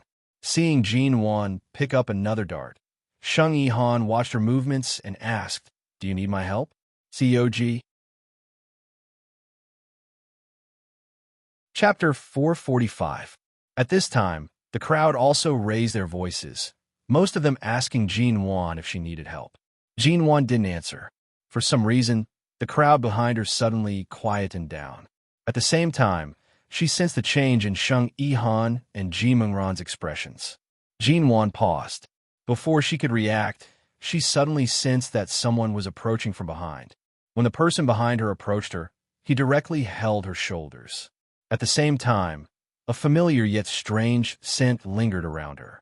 Jinwan stiffened, but the man's hand had already reached over from behind, holding her wrist and helping her to adjust her angle. His clear, low voice suddenly rang by her ear, "Don't be nervous." She didn't need to look back. She knew this person was Mo Jingshin.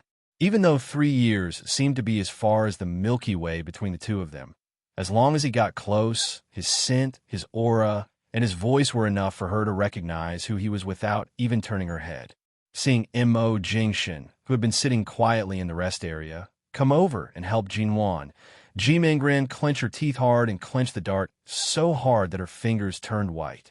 Jinwan wasn't nervous, but Mo Jingshin's breath suddenly surrounded her, and there were so many people who dared to speak carelessly and looked at them quietly. Her whole body tensed up. Mo Jingshin's hand touched her waist from behind. As Jinwan's body stiffened, he corrected her standing posture. At the same time, as if he was simply teaching her how to play darts, he raised his hand and put it on her neck to help her adjust the direction of her head and the direction of her field of vision. His other hand, which had been holding her wrist, moved up, and his broad, warm palm held her whole hand. Look at the dot in front. You don't need to twist your body so hard. You can't play darts with just strength. In addition to accuracy, you also need to calm down. The man's voice was almost close to her ear. He held her hand and calmly asked, "Are you ready?" Jinwan looked at the dart again. Yes. The man held her hand and threw the dart. They were both carrying a new bee, but a colorful dart was shot directly at the same central ring. Not only did it hit the center, but it also knocked down Sheng Yihan and Jimin Gran's dart. It was a complete one-sided victory. The applause was thunderous. Jinwan ignored Jimin Gran's livid face and the curious eyes of the crowd. She just looked at the ring in the center in the distance. It was as if time had returned to 3 years ago in the 11 base in Los Angeles. When she was not confident in the bullseye 100 meters away, this man had stood behind her and taught her like this. Jinwan's eyes were calm, as if the past had never existed. "Thank you, Mo." Jinwan looked at the dart that was stuck in her heart and abruptly withdrew her hand from the man's palm. She stood in his arms and said calmly and even coldly, "Can you let me go now?" The man behind her was not in a hurry to leave when she didn't speak. However, the moment she finished speaking, he didn't hesitate to hug her and withdrew his arm. When Jinwan turned to thank him, the distance between them had increased by half a meter. "Thank you." Jinwan thanked him again. Mo Jingshun saw the alienation and obvious distance in her eyes and didn't answer. When Jinwan walked away expressionlessly, he looked indifferently at the colorful dart in the center of the ring. Jinwan walked quickly. She was the one who was pushed away by Mo Jingshun. Since he had repeatedly said that he was dead, she naturally chose to accept this cruelest reason. She didn't ask, didn't try to persuade him, and didn't need to fight for him. After returning to High City, she didn't want to have more contact with Mo Jingshun. Perhaps it was not easy for them to meet again. Although she didn't hate this high and mighty Mo Jingshun, he had nothing to do with her anymore. After signing the divorce papers, she didn't plan to see him again. Even if the Yew Garden was smashed, the Yew Garden was sealed, and even if she went to England, she didn't expect to talk to him at such a close distance. Jinwan went straight back to her room. When she entered the room, she found that she was sweating all over. She had been basking in the sun for so long in the morning and had been playing this and that in the afternoon. After so many exercises, she guessed that she didn't smell so good when she was playing darts. Then she thought of the scene just now, the uproar of the people around when they saw Mo Jingshun holding her to help her, and Mo Jingshun's calm and indifferent eyes from beginning to end. Reuniting after a long time might be exciting, but Jinwan didn't want to mention it. Jinwan entered the bathroom and stood under the water to take a bath. The water was warm. Since 3 years ago, when she almost lost her life in the air conditioning in cold water because of a high fever in that hotel, she had almost never taken a cold bath again. She rarely touched cold water, and no matter how hot the weather was, she would never take a sip of cold water. Because of this, her body was much better. Now, when she occasionally had her period, she didn't have that kind of sharp pain in her belly. After the bath, it was already 7:30. It was summer, and the sky had just darkened, but it was not completely dark yet. The resort was still very lively. In recent years, many of these successful people in High City were very young. Unlike the scene she was familiar with in the past, where there were all kinds of 45-year-old uncles with beer bellies all over the world. Some people were barbecuing in the area on the beach where barbecue was allowed. Many people were drinking and chatting, and it was very lively. Jinwan's room was on the second floor of the holiday villa, which had a huge balcony. She opened the window and walked to the balcony, enjoying the distant sea breeze and watching the group of people barbecuing. They were all friendly faces. Sheng Yihan, Ji Mingran, and of course, Mo Jingshun were not here. The stars gradually appeared on the horizon. Jinwan sat on the balcony and looked at the night sky, listening to the noisy group of people below. Chapter 446. Seeing Jinwan sitting on the balcony from a distance, Shun Mu smiled, raised the kebab in his hand, greeted Jinwan, and motioned for her to come down and eat with them. Jinwan waved her hand with a smile, and Shun Mu continued to wave at her and even said something to the people around him. Then the group of people who were barbecuing all waved at Jinwan and kept asking her to come down and eat with them. Jinwan wanted to say that she had just taken a shower and that she would smell of barbecue if she went down to eat barbecue, but everyone was so enthusiastic. She had just returned to China and needed to socialize with others. She couldn't be too unsociable or unsociable, so after thinking for a while, she turned around, took a thin coat, and went out. It was hot, but the sea breeze at night was still a bit chilly. As soon as Jinwan went over, she was stuffed with a handful of barbecued kebabs. After saying hello to everyone, Jinwan sat on a bench and chatted with the passers-by from time to time. Shun Mu leaned over, sat beside Jinwan, and gave her a newly opened can of beer. "Do you want some? I rarely drink cold beer in recent years." Shun Mu nodded and didn't insist. He took the wine back and took a sip. Then, as he ate the meat skewers, he looked at the endless sea in the dark night and said faintly, "Time really flies." In the blink of an eye, 3 years have passed just like that. I really didn't expect Mo. He paused. I really didn't expect CEO G to have changed so much. The last time we met on the plane back home, I thought that everything seemed to have returned to 3 years ago and nothing had changed. But now, I have to admit that you were really different from before. He paused just now because he habitually wanted to call Jinwan Mrs. Mo, But then he suddenly realized it and called her CEO G. Jinwon didn't seem to hear the change in his tone. She just smiled and handed him a handful of kebabs. I can't eat so much. Help me eat. Shinmu smiled and took it, but he didn't eat it. Instead, he put on a clean white oil paper beside the bench, and then he sat closer to Jinwon while drinking. Jinwon didn't avoid it. Anyway, she and Shinmu were old acquaintances, and he knew what to do. Shinmu leaned close and said in a voice that only she could hear, "Are you really not going to have anything to do with CEO Mo?" She opened it and clinked glasses with Shinmu. After taking a sip, she calmly said, "I've already eaten tonight. I can't eat much right now, so I'll just sit here for a while. Do you need me to drink a few more cans with you?" Shinmu nodded and said, "I've already eaten tonight. I can't eat much right now." Shinmu raised his beer and clinked it with hers. Seeing that Jinwon's attitude was so resolute and that she did not even intend to continue this topic, he did not say anything more. After the two finished a can of beer, Jinwon no longer drank or ate. She sat there, enjoying the sea breeze and watching the lively crowd by the barbecue. Now, hi G, Mu of Nua, he G, and a G. A Mu, Shun A, and Inwan G He. On her way back, a young man happened to pass by her. The two walked to the holiday villa in that direction, chatting casually as they walked. As they approached the villa, Jinwon accidentally stepped on a pebble that had rolled over from who knew where and almost fell again. The person by her side reached out to support her. Jinwon smiled, thanked him, and pulled her hand out of his grasp. Just like this, they exchanged a few polite words. The man's palm seemed to still feel the touch of the white, soft wrist he had just held. Seeing Jinwon's bright smile under the lights of the holiday night, he suddenly asked, although it's a little impolite to discuss a woman's age, "COG, you're at the marriageable age now, aren't you?" Jinwon's expression didn't change. Really? Nowadays, many women don't plan to get married after the age of 30. How old am I? How can I be considered marriageable? Haha. I mean, I haven't heard that CEOG has a boyfriend. I don't know if CEOG has been keeping a low profile, so you haven't made your relationship public, or are you still single? Jinwon raised her hand with a smile and shook her fingers gently, meaning to keep it a secret. I can't say. Do you really have a man you like?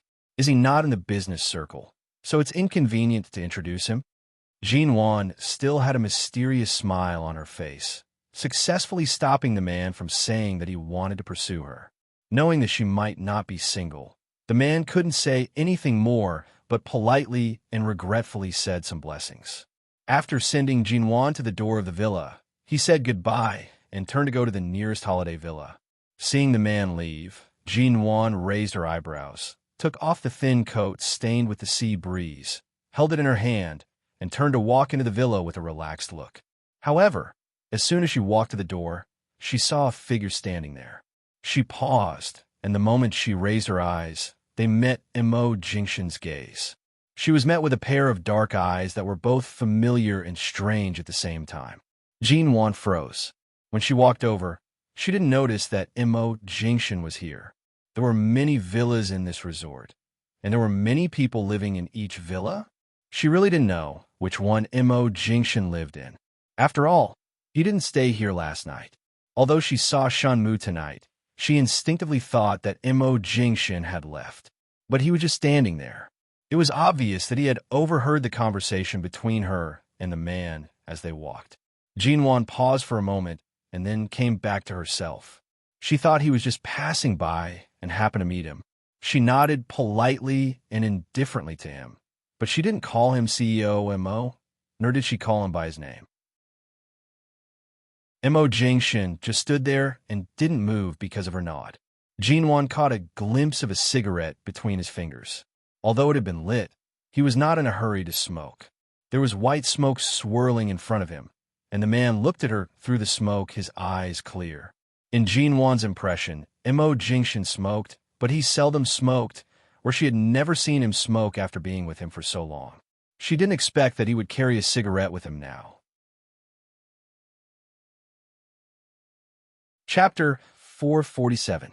In the past, she had rarely smelled the scent of tobacco on Mo Jingshan's body. The smell of tobacco was not bad on a clean and clear man. In the business circle, smoking and drinking were common, not to mention a man like Mo Jingshan. He didn't need to be persuaded to drink or smoke.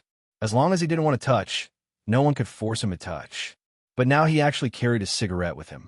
Jinwan also raised her eyes in the smoke and saw him standing there, looking at her indifferently, as if looking at someone who had nothing to do with him. But if she really had nothing to do with him, he probably wouldn't even bother to look at her. His dark gaze seemed to be because of what Jinwan and the man had just talked about, such as whether she was single or in a relationship. In order to avoid being pestered, she habitually didn't deny it, but she didn't expect there would be a third person here. Looking at the man's dark eyes, Jinwan thought for a while and looked away. She didn't feel it was necessary to explain anything and walked past him. However, the moment she walked past him, her arm was suddenly held. She paused and turned to see that Mo Jingshan was still standing there, but he suddenly held her hand. Feeling the warmth of his palm, Jinwan didn't struggle but turned her eyes to him. "CEO Mo, please be careful. Please let go of me." Mo Jingshan also looked at her. There was no extra attitude in his eyes. He just looked at her expressionless face under the light and said coldly, "Did you go to have barbecue just now?" Jinwan did not answer. Instead, she abruptly pulled her hand back, but the man was still holding on to her. He did not need to exert any strength, but he was still unable to release her. She saw that in his other hand, the end of the cigarette between his fingers was flickering. Only a small amount of smoke lingered in front of his elegant and deep eyes. The man casually threw the cigarette, but into the special trash can in the smoking area not far away. He didn't show any eagerness because of Jinwan's silence, but still said indifferently, "It's not good to eat barbecue so late. Go ask the staff for some digestive tablets." "Thank you, CEO Mo. I didn't eat much. I just want to sit for a while." His tone was ordinary, neither cold nor warm, but Jinwan clearly kept her distance from him. She did not give in at all, and her tone was exceptionally strange. Hearing her words, Mo Jingshan just glanced at her indifferently. At this time, some people happened to come out of the villa opposite. They turned out to be two leaders from the province and the city, who seemed to be looking for Mo Jingshan. The two leaders said, "I'm really sorry. CEO Mo, we asked you to come here for a chat, but we made you wait for so long." It turned out that Mo Jingshan had arranged to meet these two leaders here. No wonder he was standing here at this time. Mo Jingshan looked back at the provincial leader and let go of Jinwan's arm. When municipal leaders saw Jinwan, he just nodded politely to her as a greeting and then stood by Mo Jingshan's side and whispered something. Mo Jingshan nodded and talked with the provincial leader who came over. He didn't look at her again. At this time, the people standing at the door were all big leaders. Jinwan smiled at them. From her point of view, she could only see Mo Jingshan smile when he talked to the two people next to him, looking noble and elegant. She had wanted to go back to her room to rest, but there was nothing for her to do here, so she simply turned and went upstairs, quickly disappearing from their sight. The next morning, the activities in the resort were over. Many people had to catch early flights, so they left very early. Jinwan didn't get up late, but it was already 7:30 in the morning when she packed up and was ready to leave. When she attended the exhibition, she parked her car in the parking lot near the exhibition center. Later, she came here in a car sent by the resort. Her car was not here, and this seaside resort had not been open to the public. There are newly built roads nearby, and there were no cars passing by. The road was very empty. When Jinwan went to sleep last night, she forgot that there was no car nearby. She should have called someone from the exhibition center to drive her car here, or asked Xiaoba to drive her car here in advance. But now it was too late to call someone. Jinwan looked around the gate of the resort for a while, holding a small bag in her hand, walking slowly on the empty, flat asphalt road, preparing to cross this road to see if she could get taxi. At the same time, she was looking for the number on her cell phone, thinking that if there was no taxi, she should ask Xiaoba to help her call one. At this time, the sound of a car engine suddenly came from behind. Jinwan subconsciously looked back. It was a black Bugatti, tall and spacious, which was particularly eye-catching on the empty asphalt road. She looked at the empty road nearby, and then at the approaching car behind her. The black Bugatti came closer and stopped next to her. Jinwan was puzzled and turned her head, only to see the window of the driver's seat roll down. The driver was Shunmu.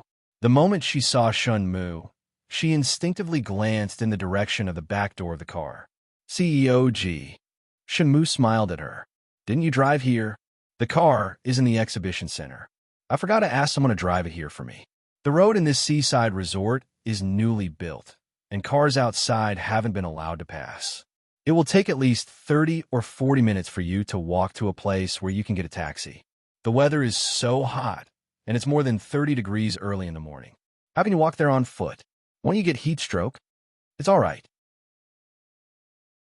Jinwan gently raised the cell phone in her hand. I can call someone to pick me up. It'll take a long time to get a taxi. Where do you live now? Or do you want to go directly to the MN Group building in High City? Get in the car. I'll send you back. No. Jinwan refused with a smile. Go back quickly. Thank you. She was talking about them. Although this car was driven by Shunmu, Shinmu lived here with Mo Jingshan last night. At this time, he naturally couldn't leave alone, so Mo Jingshan must be in the car. Seeing that Jinwan had no intention of getting in the car, Shunmu said again, It's on the way from here to the city. It'll be a waste of time if you call a taxi here. It's all right. I ate too much in the morning, so I can walk on the road. Anyway, there are no cars on this road. It's very safe. Shunmu. At this time, the window of the back door of the black Bugatti rolled down, revealing Mo Jingshan's cold face.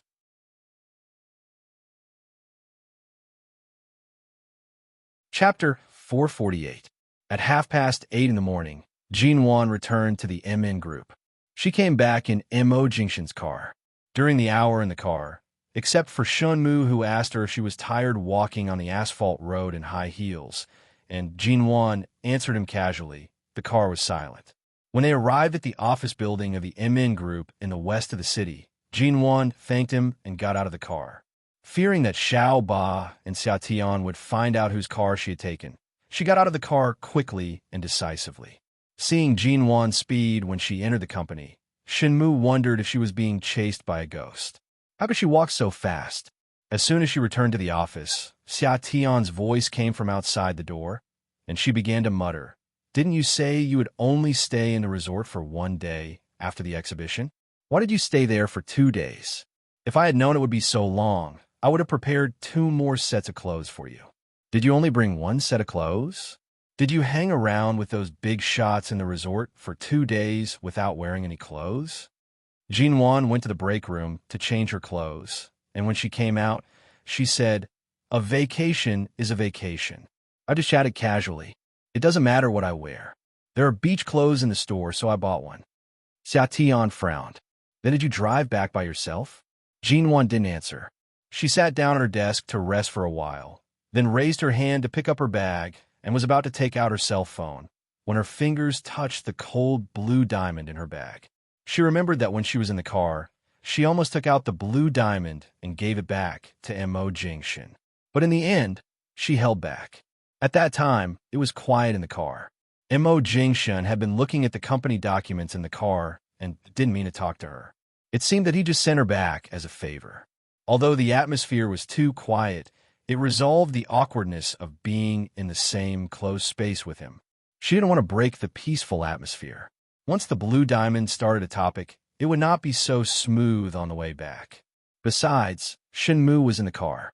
Jinwan couldn't just return the blue diamond to him. In the end, she endured this impulse all the way. When she came back, looking at the blue diamond, Jinwan raised her hand to rub her forehead and sighed. Seeing Jinwan's silence, Xia Tian's gaze fell on her bag. That day, when I helped you put on the necklace, I was in a hurry and didn't have time to ask you where this blue diamond came from. I've never seen you wear it before. Could it be that you've always left it at home? It couldn't have been a gift from someone in England, could it? Jinwan put the bag aside. I received this before the divorce. Who do you think sent it? Hearing this, Xia Tian's eyes immediately lit up. She moved closer to the desk and asked, "Who did you meet at the exhibition? Did you see CEO Mo? When you were at the resort, wasn't President Mo there?" As he spoke, he leaned closer with a gossipy expression, carefully observing Jean Wan's expression. Jean Wan smiled and hit the nail on the head. "So from the beginning, you and Xiaoban knew that I would meet him, and you did it on purpose?" Seeing her ungrateful attitude, Xia Tian snorted. "I can see that you've never been interested in other men. You can't always be single. Now MN Group is quite stable in all aspects. You don't need to work so hard. It's time to consider your relationship. If you still can't let go of CEO Mo, there's nothing to let go of. It's all in the past." Jean Wan lowered her eyes and looked at the things on the desk. "Who sent these documents?" Seeing that Jean Wan was about to go straight into work and didn't want to talk at all, Xia Tian smiled at her and narrowed her eyes. "I just heard the girl at the front desk say that you came back in a black Bugatti. Although this kind of luxury car is common in High City, your car isn't a Bugatti, right? Where's your car? Whose car did you come back in?" Jean Wan held her forehead in silence and leafed through the documents at hand. Seeing her stubborn attitude, Xia Tian sighed. "What did we say when we were both single? Either we stay single together, or we get married and have children together. Now I'm about to give birth to a child. What about you? You don't even have a man close to you. If you really don't want to have anything to do with the people from before, then why have you always been so cold to Mr. Vince? He's good in all aspects, and he's been waiting for you for more than 3 years. Tell me." Jean Wan shook her head. "I don't like men who are too shrewd." "Then why didn't you refuse him earlier?" "I refused him, but Mr. Vince just pretended that I didn't say that and didn't pester me again. He just occasionally invited me to dinner or helped me occasionally. He didn't make me hate him as a pursuer. I didn't even have a reason to drive him away." "So, you mean that as long as these excellent men learn to restrain themselves in front of you and don't make you hate them, you'll actually like them?"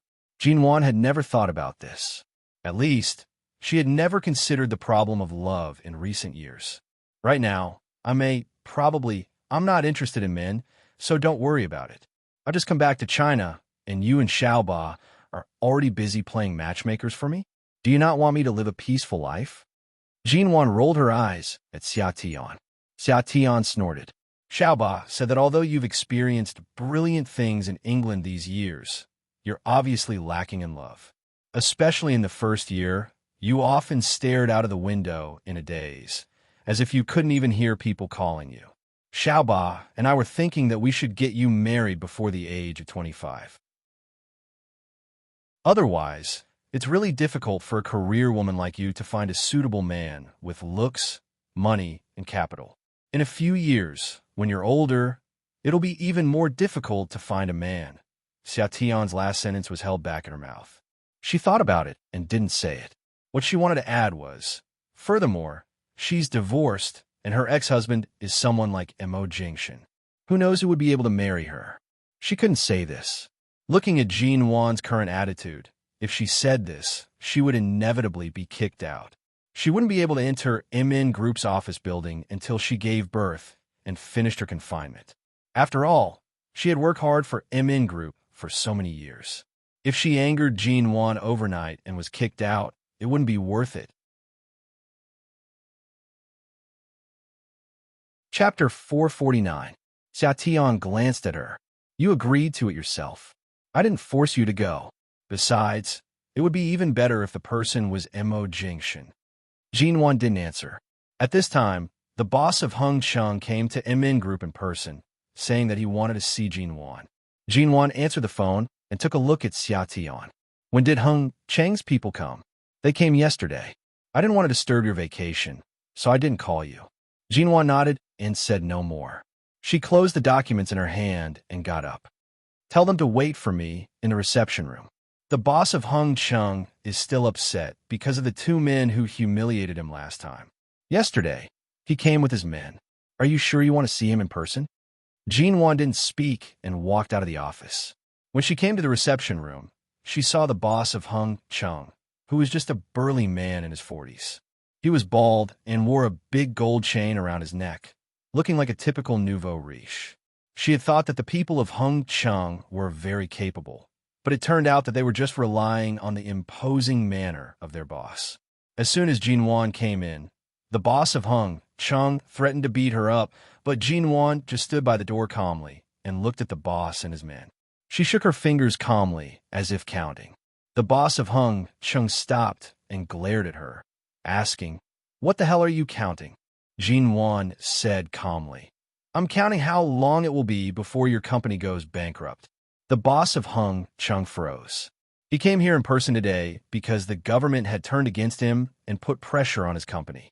He was so angry that he came to meet Jinwan, who is said to be very young.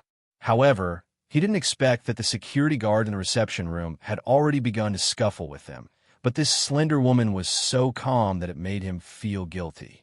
Seeing that they had stopped fighting, Jinwan walked over and glanced indifferently at the security guards with minor injuries on their faces. "Yesterday, before you came here to find me, you must have been warned by the government, right? Did you come here to make trouble because you have nowhere else to go and want to get some benefits from me, or just want to come here to demonstrate your power? By the way, I almost forgot to tell you that although our MN group started in the real estate industry, we have been doing more network technology projects in the UK in recent years. Although MN Group is located on the west side of the city and doesn't look very big, we even have surveillance cameras in our lounge, not to mention such a large reception room." She sat down at the table, put one hand on the table, curled her fingers, and slowly and gently tapped on the table. "I'll report the number of injuries on our security guards one by one. Besides, you should know why you didn't meet me in the company yesterday. I was invited to the seaside resort with the leaders of the province and city, and there are only a few people who could talk to the leaders of the city. Are you sure you want to make trouble for me? If I'm in a bad mood, I'll be so angry that I won't let you go, and you won't even have a chance to catch your breath. Do you think I'll tell you who will be the unluckiest one?" The boss of Hung Chung was stunned. Jinwan said, "The domestic real estate industry is now in a very critical period. The government's regulation needs the cooperation of all the major companies. Although Hung Chung has a strong capital chain, it doesn't know how to keep a low profile in this industry. Standing in front of you are many more sensible and obedient companies that the government wants to support, not just our MN group. Hung Chung has been occupying all the land for the past 3 years, and the government has been dissatisfied with you for a long time. Now it's just a matter of time. You know what will happen to you. Now the land is full of new rich people, and your company has long lost its momentum. A wise man submits to the times. If you let go now and admit defeat to the government, you may be able to save your company's brand. If you're too late, I'm afraid." The domestic real estate industry was indeed a mix of dragons and snakes. A few years ago, although all the major forces were on the rise, there was a property bubble for more than half a year later. Many people sold everything they could and ended up suffering heavy losses. Now, all the big shots in the industry wanted to get a piece of the pie. Those who could stand firm might be able to stand for a while, but if they just wanted to stand firm and wanted to snatch meat from the government, then they really had lived too long. The boss of Hung Chung Group didn't expect that a young woman like Jinwan would say these words, instead of calling the security guards and the police in a panic as he had expected. But these few words were enough to make him loosen his grip on the security guard's clothes.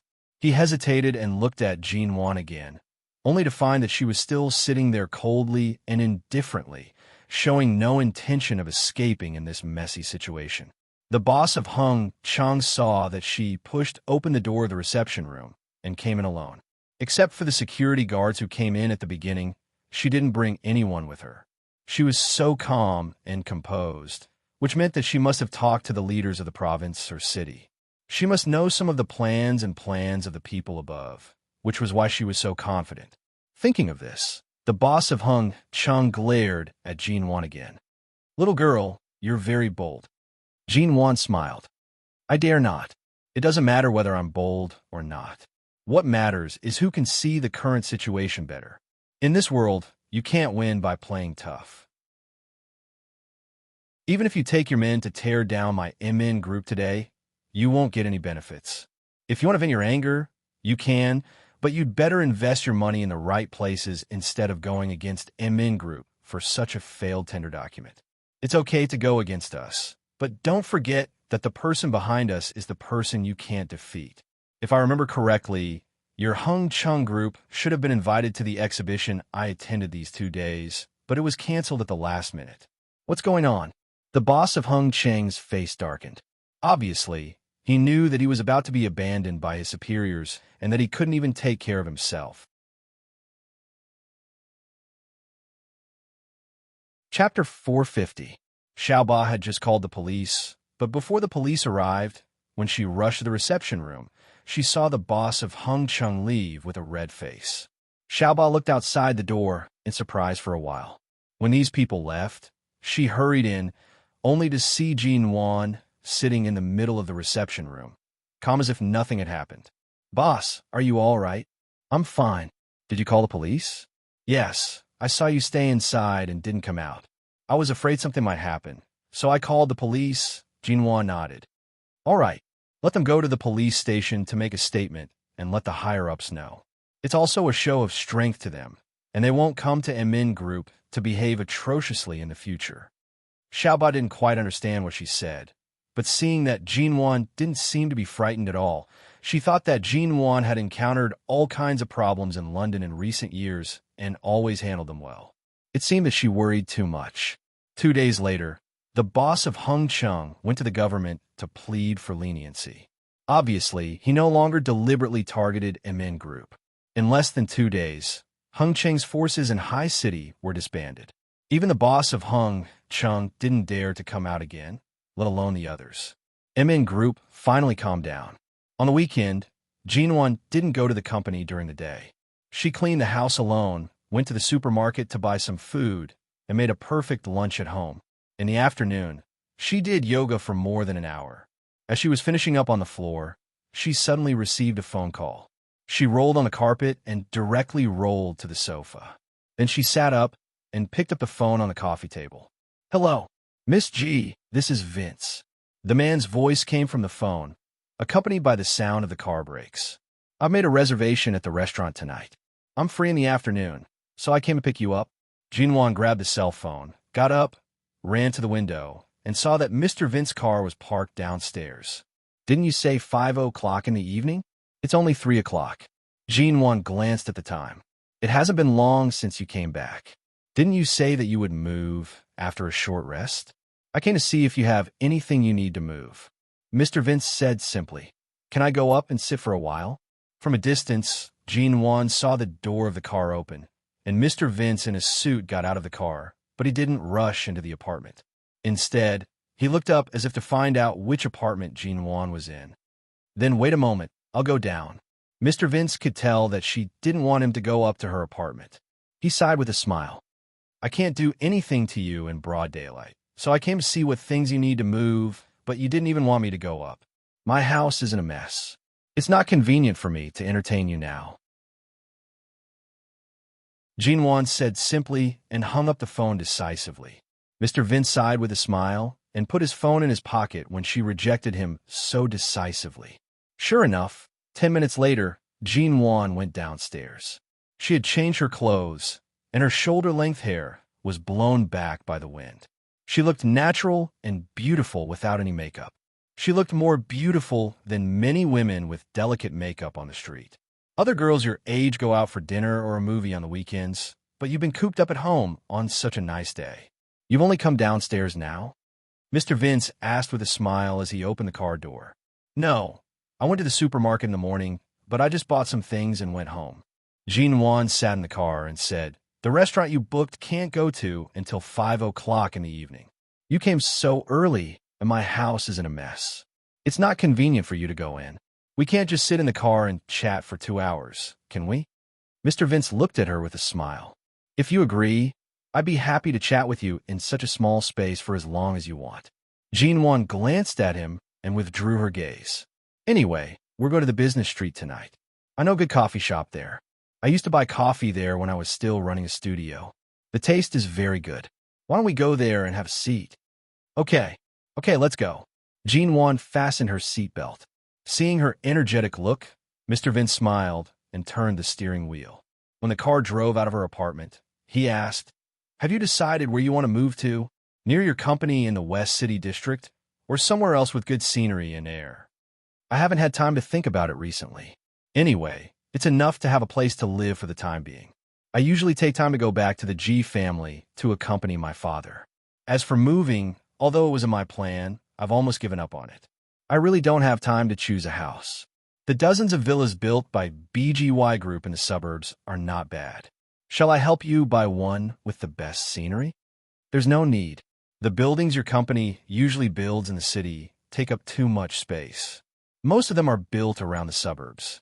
Although the air is good and suitable for many rich people, people like me who can't even be bothered to drive are more suitable to live near the company. I have a few apartments in the West City district. They've been renovated, but I haven't lived in them before. One of them is very close to your company. If you haven't decided where to move to, you can move to my place first. There's really no need. I won't charge you for the room. If you move in, I'll hand all the keys and room cards to you. It's not like I can just barge in. What are you afraid of? Jean Wan smiled. I heard that you came to High City because of BGY Group's work. You weren't originally from High City. Now you actually have so many houses here. But the West City district is a little too remote. Why do you have an apartment there? If I tell you the truth, I'm afraid you'll hide even further. Will I? Chapter 451. It turned out that not just a few apartments, but many apartments near her company that she might live in. Jean Wan's heart was not really made of iron. Even if she couldn't accept it emotionally, she would still feel touched and guilty in her heart. After all, for the past 3 years, he had been sent to England from time to time, and he often went to London to help her. The reason why she had been able to go so smoothly in the past few years was indeed because she had many benefactors. Although Mr. Vince had not been in London for very long, he had helped her a lot, and often helped her a lot. Let me treat you to coffee today. Jean Wan paused for a moment and raised her voice to say, every time I want to thank you, I say I'll treat you, but every time I treat you, you rush to pay for me. Neither of us is short of money, but I may really owe you a lot in other ways. I have to find the simplest way to pay you back. Mr. Vince was silent for a moment and then chuckled. If you can stop treating me like an outsider, I'll pay you back. This is a separate matter and can't be counted together. You treat me to dinner tonight, and I treat you to coffee in the afternoon. This is reciprocity. Reciprocity? Mr. Vince suddenly stopped the car and turned to look at Jean Wan, who was sitting in the passenger seat. Dear Miss G, the reciprocity, I hope, is much deeper than this. Jean Wan raised the corners of her lips and smiled, but she didn't reply. Mr. Vince continued driving. After finding a parking space near the commercial street, he said, you refused to accept the bracelet I gave you last time, so my mother, who suddenly came back to China, saw it at home. She kept asking me if I fell in love with a girl and insisted that I introduce her to her. She wouldn't leave until she saw that I have a stable and soon married woman by my side. Do you think I'm really old enough? If I don't get married soon, my parents' hair will turn white from worry. Jean Wan seemed to understand something from his words and turned to look at him. You specially invited me out to dinner tonight. Do you want me to meet your mother? Mr. Vince rubbed the space between his eyebrows in distress. I did have that intention, but I didn't dare to carry it out. How could I force you like this without your consent? Is your mother still in High City? Yes. She also knows that I'm going to treat you to dinner tonight, and she keeps saying that she wants to see you, but I stopped her. Although I didn't say anything about our relationship, she insisted that I had a girlfriend and didn't tell my family. This woman starts to worry about her children when she gets older, and now she's especially worried about her children's marriage. I really can't dissuade her, Mr. Vince said as he signaled for her to get out of the car. After getting out of the car, Jean Wan took a look at the cafe not far away and then at Mr. Vince, who had just gotten out of the car. They smiled at each other and pointed in the direction of the cafe, meaning to tell him that this was the cafe she was talking about. Jean Wan turned and walked over, not noticing the black Bugatti parked on the other side of the parking lot and the black ghost at the back that was familiar to her at a glance. After entering the cafe, the two of them sat down in an empty seat near the bar on the first floor.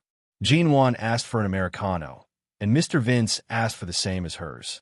It was just a leisurely afternoon. Jean Wan talked about some interesting things that happened when she was in London and some events that Mr. Vince was involved in. The two of them chatted happily. Suddenly, a well-dressed elderly woman came over. As soon as the woman came over, Mr. Vince, who had been talking casually, suddenly froze. He looked at the woman and then at Jean Wan, who was confused. The old, beautiful woman gave Mr. Vince a wink and then looked at Jean Wan. She asked in confusion, "You're this lady, right?" Jean Wan took a look at the beautiful woman. Seeing her eager and excited eyes, she seemed to understand something and nodded politely to the woman. "Hello, Auntie." At this moment, Mr. Vince was no longer as calm as he usually was in front of her. He coughed helplessly and awkwardly, put down the coffee cup, and looked at the beautiful woman with a slightly reproachful expression. "Mom, why did you follow us?" Jean Wan. Sure enough, he did follow her all the way here quietly. The beautiful woman smiled and sat down next to Mr. Vince, then looked at Jean Wan with a smile. "Girl, how old are you this year?" Jean Wan. 24. 24? Alas, you're 10 years younger than my son. My son is used to living alone. He hasn't married or brought a girlfriend home since he's in his 30s. His father and I live abroad all year round and don't have time to come to see him. It's rare for me to come back to see him. When I finally found that he seemed to be in a relationship, he hid it from me. Fortunately, I found that he didn't seem to be going to work when he went out today, so I secretly took a taxi and followed him. I saw him pick you up, and then the two of you came here for coffee, and I finally saw my future daughter-in-law. Cough, cough. Jean Wan choked on her saliva, which tasted of coffee. It was so bitter that she coughed twice in a row, and her cheeks turned slightly red. Seeing this, the beautiful woman blushed. Ignoring Mr. Vince, she reached out to hold Jean Wan's hand on the table and asked with a smile, "Girl, what's your surname?" "Auntie, you may have misunderstood. Mr. Vince and I are not like what you think."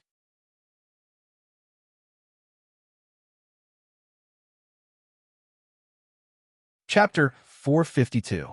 If Jean Wan had known that the bracelet would cause such a big trouble, she would have accepted it even if she had to ignore her conscience. But from the looks of it, Mr. Vince's house should have very few women's belongings. Otherwise, his mother wouldn't have thought of so many things just because of a simple bracelet. It could be seen that he was a very clean person.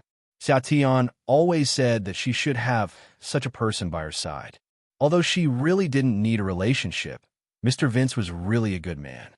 Seeing Jean Wan's awkward and amused expression, Mr. Vince said, "Miss G is the CEO of MN Group. She just came back from England.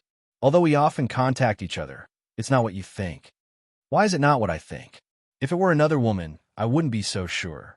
Seeing Jean Wan's awkward expression, the beautiful woman withdrew her hand and said to Mr. Vince, "Your bracelet is engraved with the letters J-I-N-U-A-N.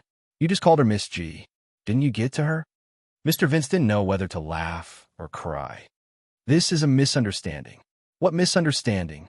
Are you afraid that your father and I will ask you about these things all day after you have a girlfriend?"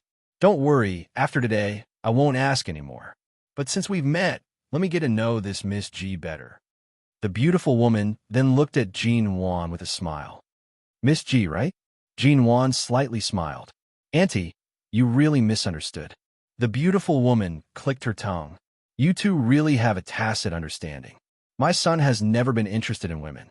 Since your name is engraved on that bracelet, it shows that he really cares about you.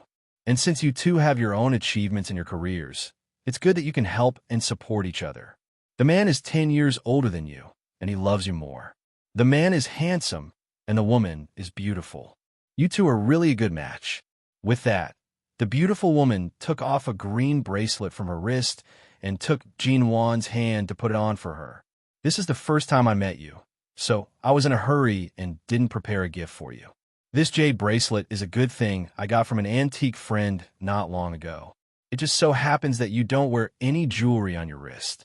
Let's take this bracelet as a gift. Next time you come to our house, I'll prepare a gift for you." "Annie, no. Mr. Vince and I are just business partners. To be honest, we're just friends." Jean Wan hurriedly pulled her hand out, but Mr. Vince's mother was not only well-dressed, but also strong. She put the bracelet on Jean Wan's wrist. Mr. Vince could have reached out to stop her, But he didn't. Seeing that things had come to this point, he simply took advantage of the situation and didn't say anything more. He just looked at Jinwan.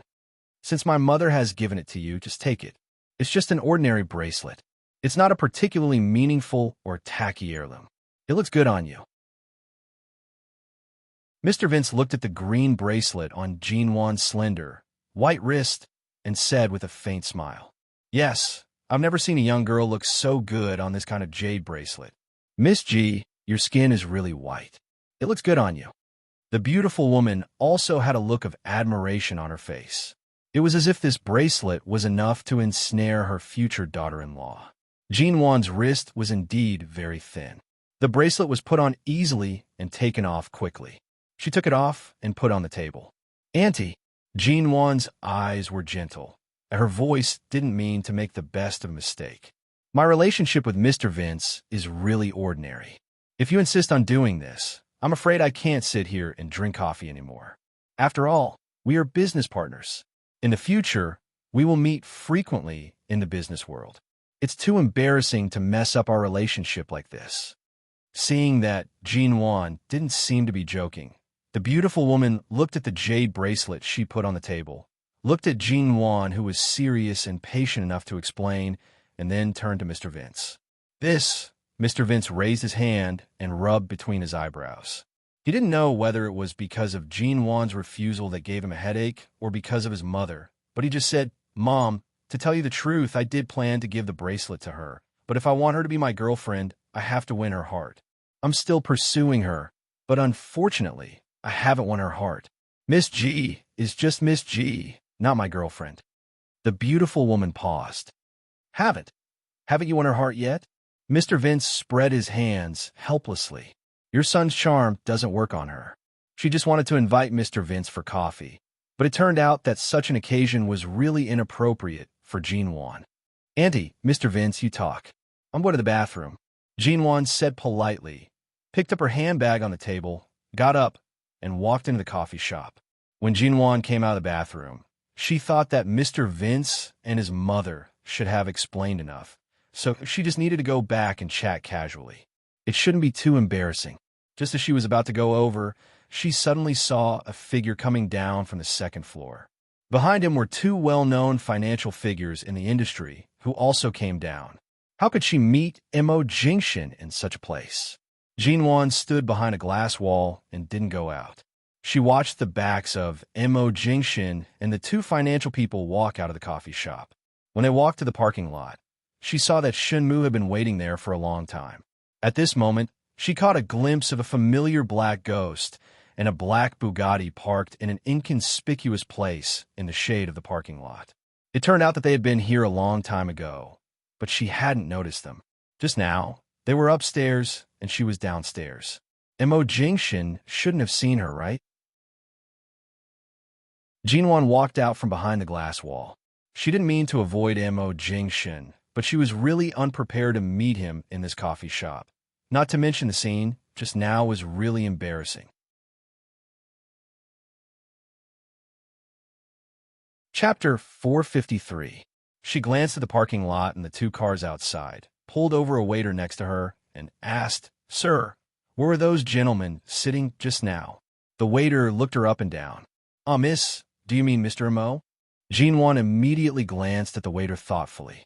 "Do you know him?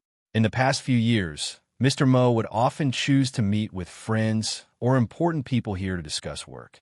As long as Mr. Mo is here, all the private rooms on the second floor will not be open to the public."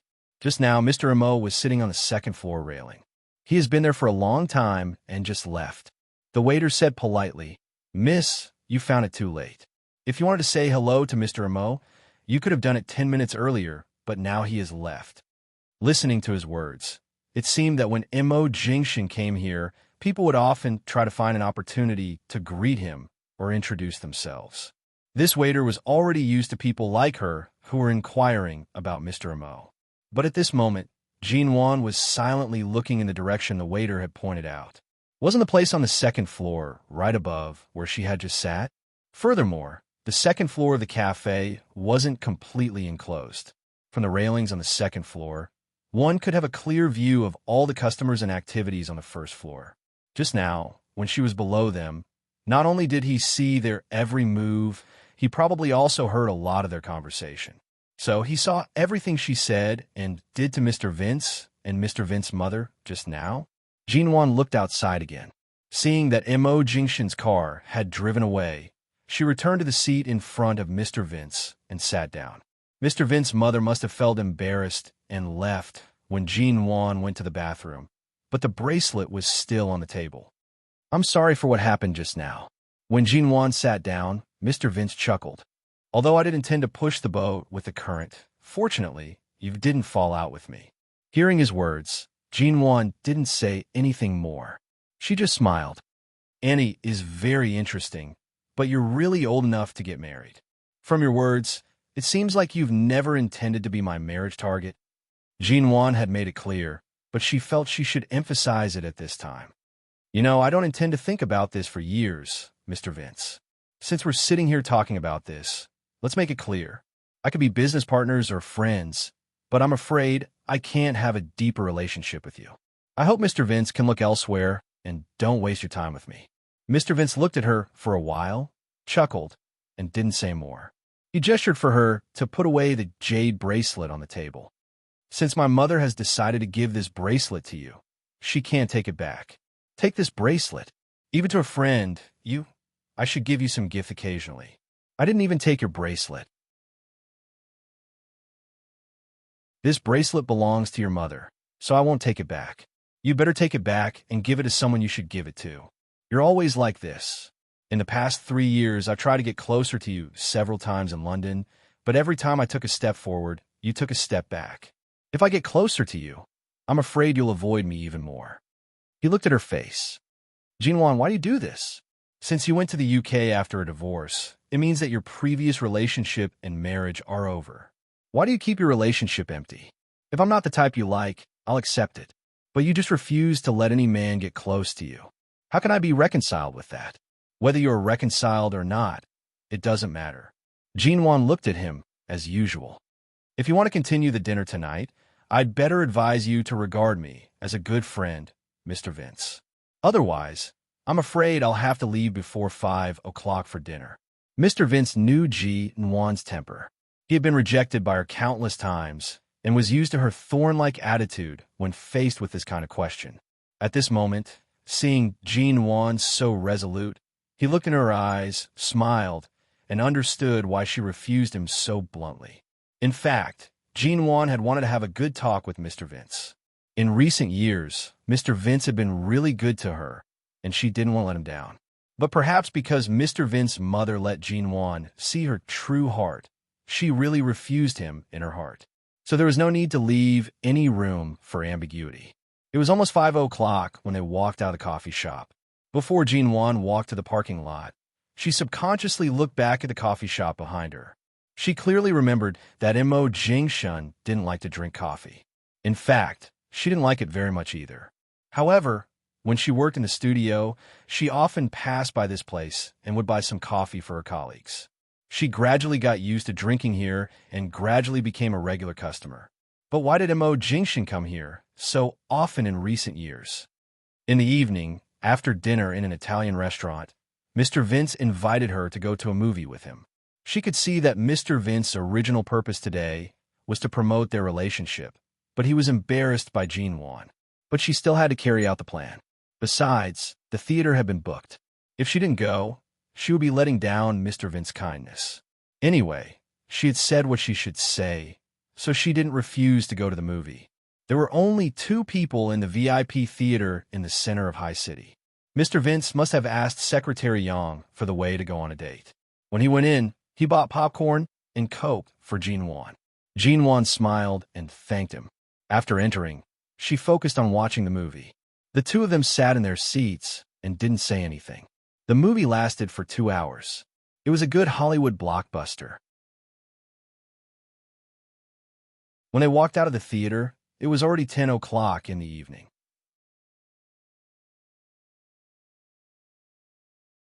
Chapter 454.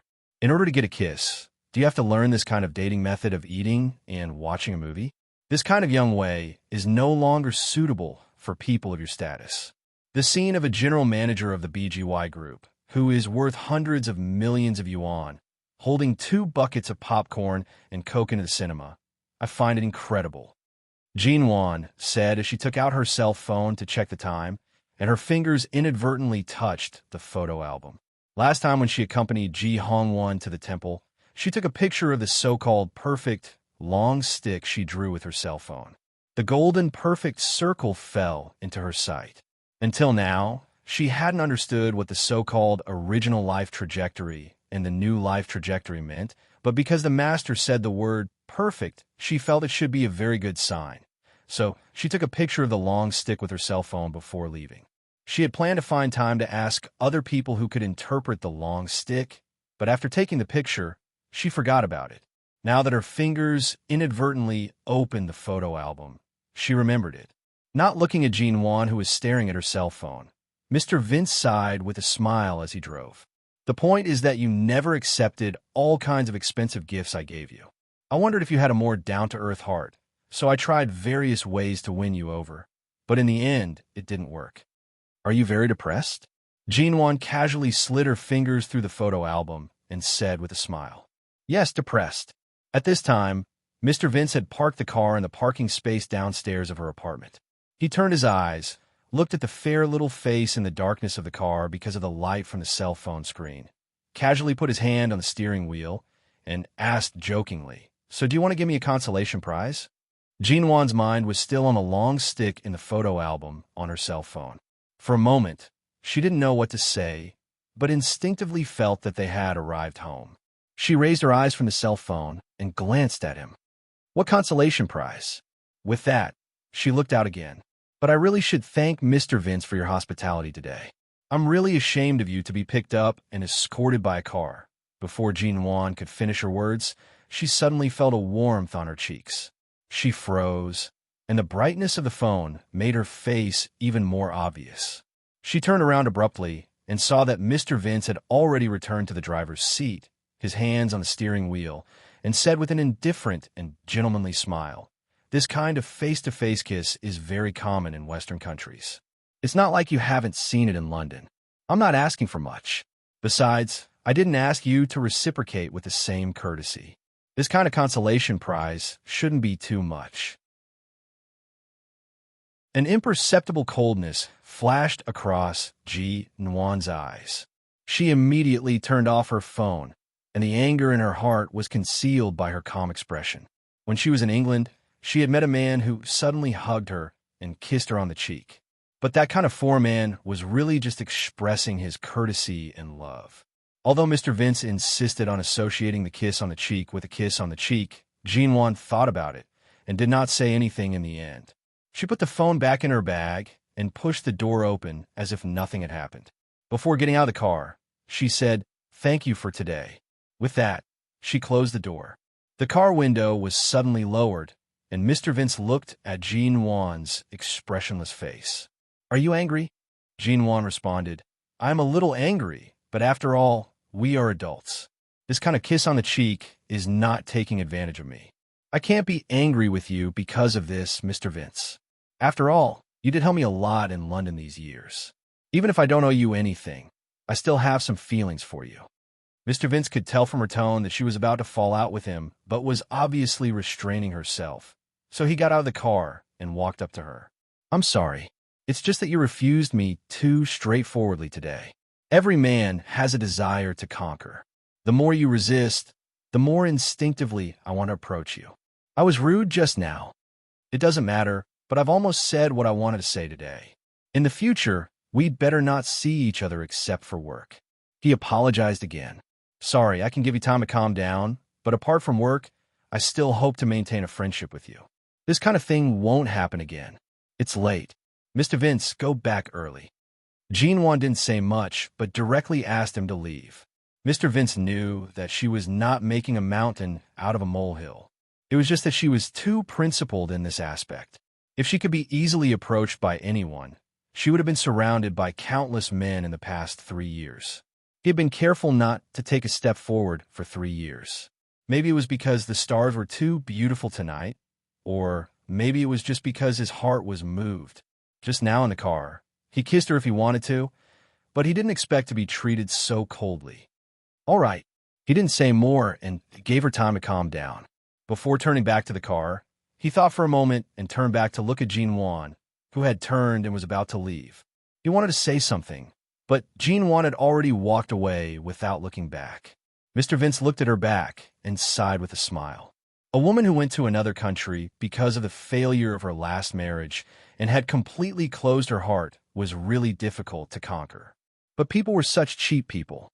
Although they knew that there might not be any result, the more they couldn't have, the more they liked it. Mr. Vince drove away. Jean-Juan walked through the lawn and the beautiful green park decorated by the property management. She looked at the time. It was almost 11 o'clock at night. No wonder there was no one around. Hearing that Mr. Vince's car had left, she glanced back and saw several cars parked in several parking spaces downstairs. However, she couldn't see the models and license plates clearly in the dark. She only vaguely saw the silhouette of a familiar car, but she didn't take it to heart. She turned around and went straight into the apartment building. She went in and found that it was dark inside. Even the elevator had stopped. She remembered that the lights in the neighborhood were not on. No wonder it was dark everywhere.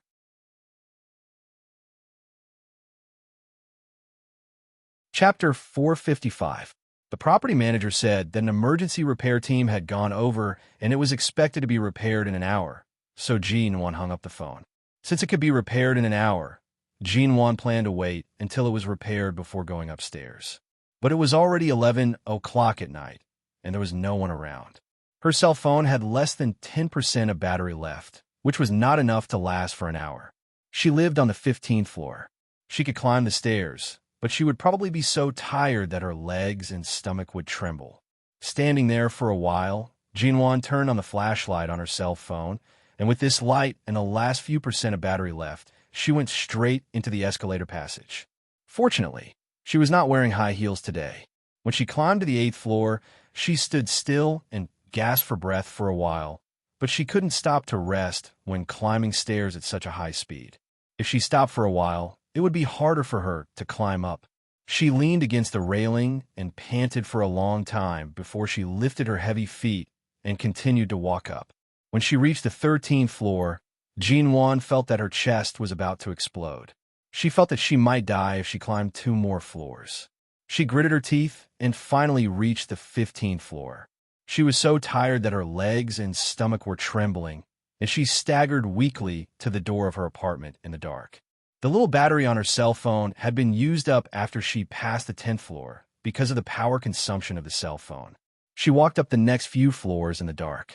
Now there was no battery, and the fingerprint lock and room card were useless.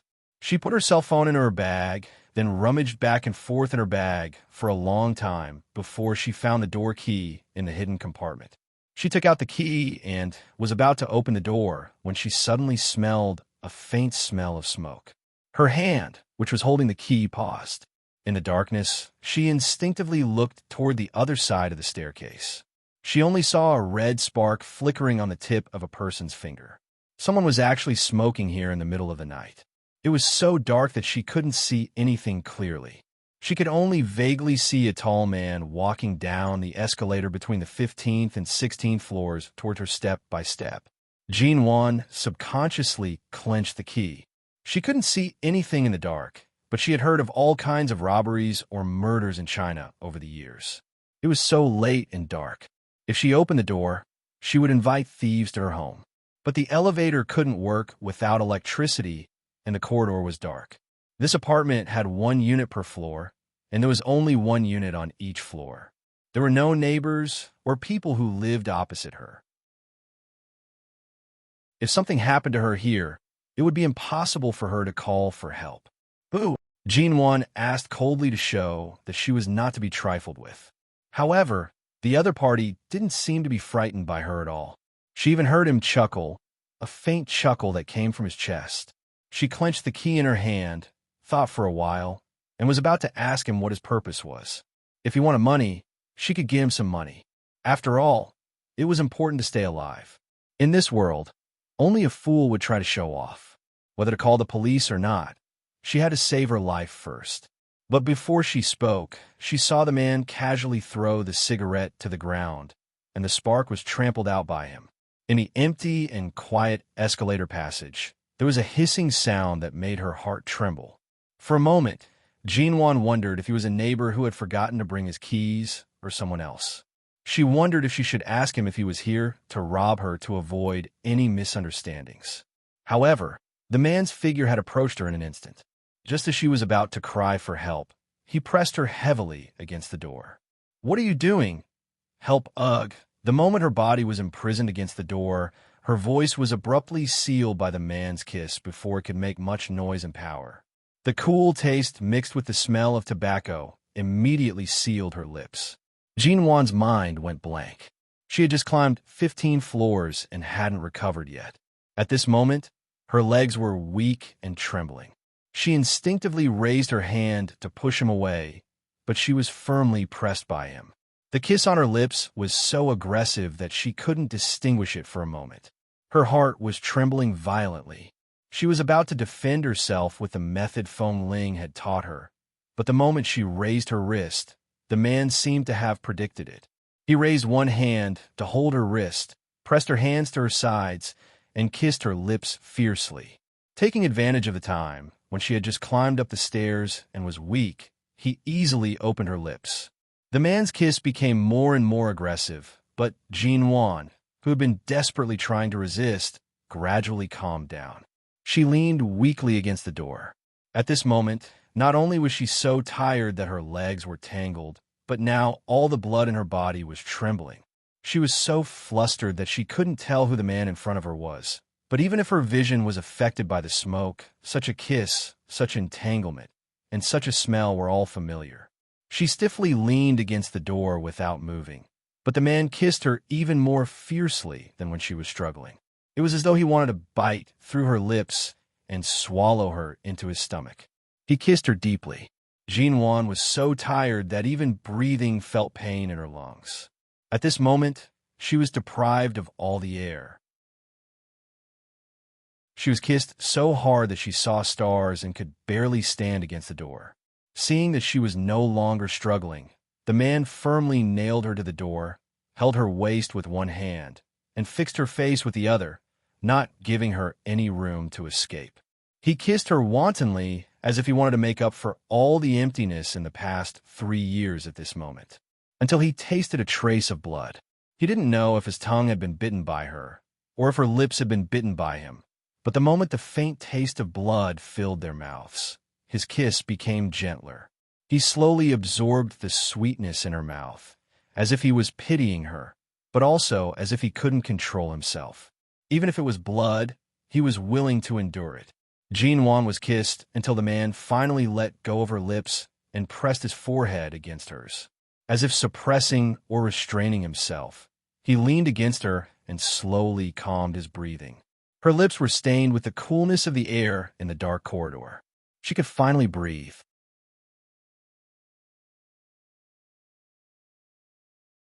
Chapter 456. There was not only the smell of tobacco on the man's body, but also the smell of alcohol. Although it was not strong, it was indeed the smell of alcohol. As if he didn't care whether she recognized him or not, the man imprisoned her body and said in a low, clear voice close to her, "What did you call me?" Jinwan leaned back. "So, Emo." He pressed his forehead against hers, his nose against hers, and his lips almost pressed against hers again, but because Jinwan moved back, there was a little distance between them. He didn't move closer, and the lights in the corridor suddenly came on. Jinwan was dazzled by the sudden light and narrowed her eyes slightly. She was not used to the sudden light, but at the same time, she saw the man in front of her clearly. Mo Jingshin was dressed in a suit and leather shoes, but the collar of his shirt was unbuttoned. He still looked as sanctimonious as he had in the coffee shop during the day, but who could have thought that the dignified CEO Mo of Shine Group, who was known to be pure and ascetic, would come to his ex-wife's house in the middle of the night and kiss her until her legs were weak while the power was cut off. The point was that this ex-wife was thrown away by him. Jinwan really wanted to laugh, so she did smile at the man in front of her. It was cold and indifferent, without the slightest warmth. Even though her lips were a little red and hot and looked particularly seductive, her smile was still distant and indifferent, and her eyes were full of mockery. It was not the first time he heard her call him CEO MO. In the exhibition center, in the resort, she called him CEO MO naturally and skillfully. Mo Jingshin gazed into her eyes. They were like a pair of black pearls reflected in the clear spring water in a secluded valley. They were clear and clean, sparkling and bright, yet cold. The woman's eyelashes fluttered under the light. Slowly, it was as though she had long learned how to move people's hearts. He let go of her and took a step back, still looking as indifferent as if everything was under his control. Looking at Jean Wan, who had to lean against the door to stand, he slowly said, "Call me that again." Jean Wan said, "CEO Mo, did you come to me to pretend to be crazy because you were drunk? Your alcohol tolerance isn't something an ordinary person can compare to. You're so drunk that you can't even tell reality from the faint smell of alcohol on your body? I should call you President Mo no matter what. What else do you want me to call you?" She paused and suddenly sneered. "Mr. Mo?" Mo Jingshin stared at her with a heavy and deep gaze. Putting aside the honorific title, even the surname, won't you? Jean Wan chuckled. "Not suitable." His cold eyes narrowed slightly. "What's inappropriate?" She replied, "Neither is suitable." He slowly put one hand into his trouser pocket and stood half a meter away from her. He could see her whole image and looked at her coldly. "Is it suitable with someone else?" It seemed like he had seen her being mistaken as his daughter-in-law in the cafe and being kissed in the car at night. No wonder. She couldn't even recognize the car he parked downstairs. It was the same ghost, but she couldn't recognize it because of the power outage. Jean Wan steadied her breath, leaned against the door, and didn't look at him with her eyes half closed. She just lazily looked as if she were just catching up with an old friend and didn't feel a sense of crisis when a man approached her door. "What are you talking about, CEO Mo? I don't think I understand." She glanced at the cigarette, but on the ground again. "CEO Mo should know what a non-smoking area is. You took advantage of the power outage to smoke in front of my house. Without electricity, you can't trigger the fire alarm system, but you're so happy to release secondhand smoke in my house." With that, she took out the key from her bag again. Because her legs were weak, she leaned against the door and turned the key in the keyhole, saying, "I just climbed 15 floors and still have no strength. If CEO Mo wants to do something to me, I'm afraid I can't stop him." When she finally opened the door, she remembered that the electricity had been turned on and she could get in by pressing the password. She paused. Forget it. This way, he wouldn't see the password of her door. Otherwise, she might not be able to live here anymore. The door opened, and Jean Wan walked in with weak steps. She raised her hand and turned on the light. Seeing that the man didn't intend to come in, she smiled coldly at him. "CEO Mo, have you sobered up after kissing me? Do you know what you were doing just now?" With that, he slammed the door shut with a bang, cutting off their line of sight. After entering the door, Jean Wan threw her bag to the ground, bent down to rub her legs, and staggered to the sofa to sit down. Damn it, 15 floors was really not something ordinary people could climb. It was really killing her. After resting for a while, her legs were still numb. Jean Wan leaned against the sofa with her eyes open and suddenly remembered something. She took out her cell phone from her bag and put on the coffee table to charge. After looking at her cell phone for a while, her eyelids couldn't support her eyelids anymore, so she leaned against the sofa and closed her eyes to sleep for a while. Jean Wan didn't wake up until her cell phone suddenly fell to the ground. She looked at the empty living room in confusion and then at the time. She had slept on the sofa for an hour. Sitting on the sofa, she thought for a while, put down her cell phone, got up, walked to the door, and looked out through the peephole on the door. At this moment, there was no one outside. She was in a daze just now, and now she woke up with a start.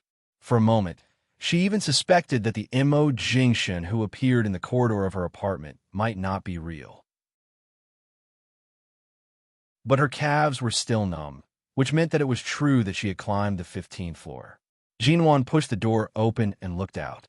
Sure enough, the corridor was empty, and even the cigarette but on the ground was gone. She looked thoughtfully at the empty corridor, paused for a while, raised her hand to rub her temples, and turned to close the door. However, he suddenly stopped in his tracks and looked at the empty corridor again. He was gone, and the cigarette had been taken away. But the faint smell of tobacco still lingered here. Even though it was very faint, this was a non-smoking area, and no one dared to smoke here under normal circumstances. So, it was true. At this moment, Jinwan's head hurt even more. She closed the door, raised her hands to rub her temples hard, and returned to the sofa to sit down. Perhaps because of the sudden climb to the 15th floor, she felt uncomfortable in all aspects. Her legs, feet, and head hurt. After a while, she thought of going into the bathroom to soak her legs and feet in hot water for a while to relieve her fatigue.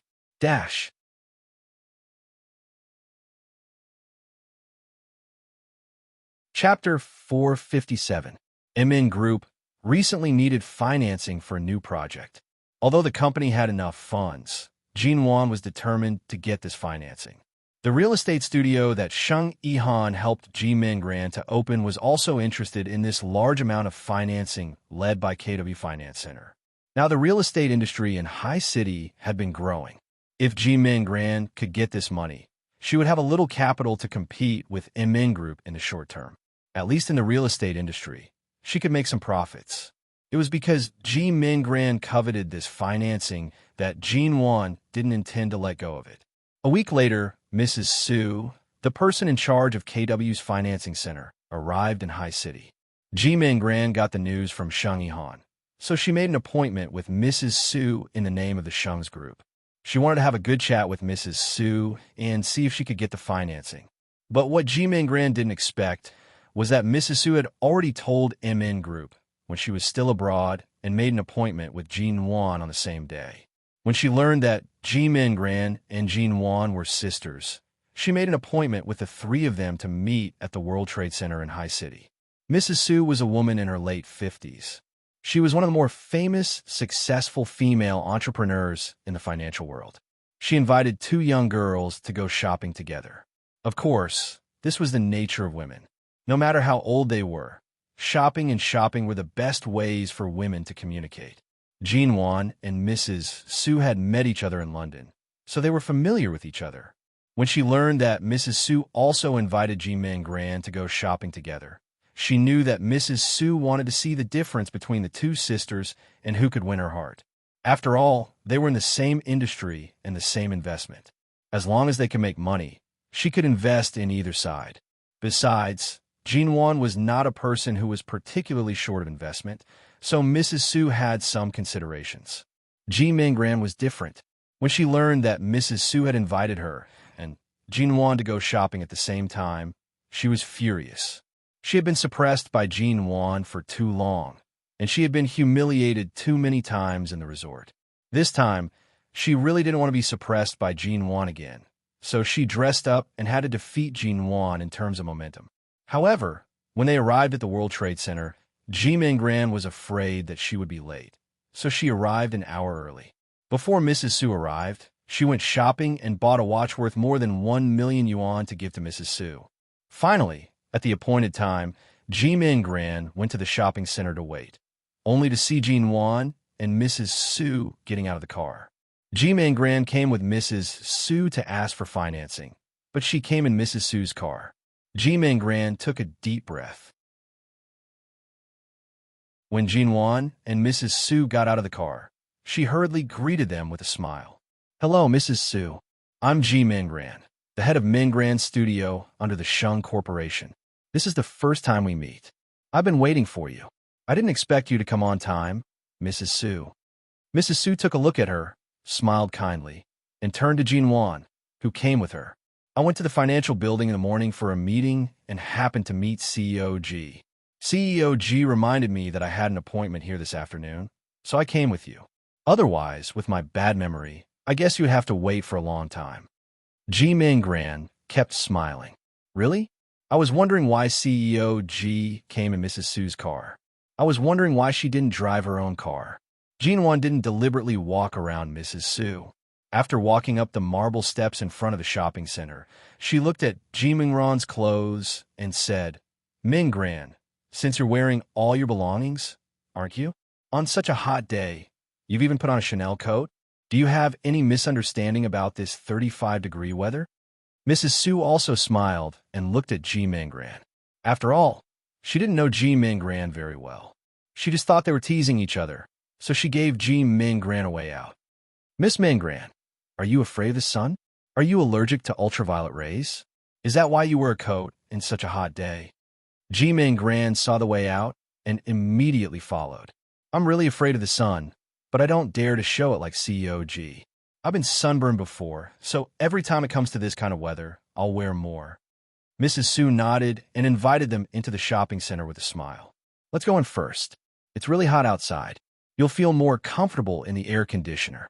Jean Wan curved her lips. Her face was full of smiles.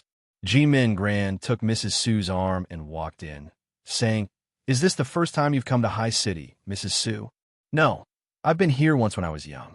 The reason why I agreed to your invitation is that I had some business dealings with your father, Chairman Ji, when I was young. Chairman Ji is a good man, and I used to get a lot of help from him in business, so when I just came to High City this time, I received an invitation from you two at the same time, so I decided to let you meet him together. At that time, you were still very young, so I guess you didn't have any impression of me," Mrs. Su said, and looked back at Jean Wan. "But CEO G, we talked in the car just now. I really didn't expect that the willful and domineering Miss has now become a capable person in the business world.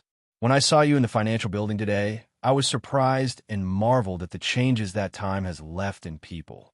Jean Wan smiled, as usual. "People always change. I was willful and domineering just because I was too young. Now I've grown up, and I've cultivated in the melting pot of the business world. Of course, I've changed a lot." Yes, that's true," Mrs. Su said, and took Jean Wan's hand again, whispering in a very low voice as if whispering. "At first, I thought Mingran was obedient and sensible and had a bright future, but I didn't expect you to be even more unpredictable. Now you're really a beautiful girl. No one can match your achievements."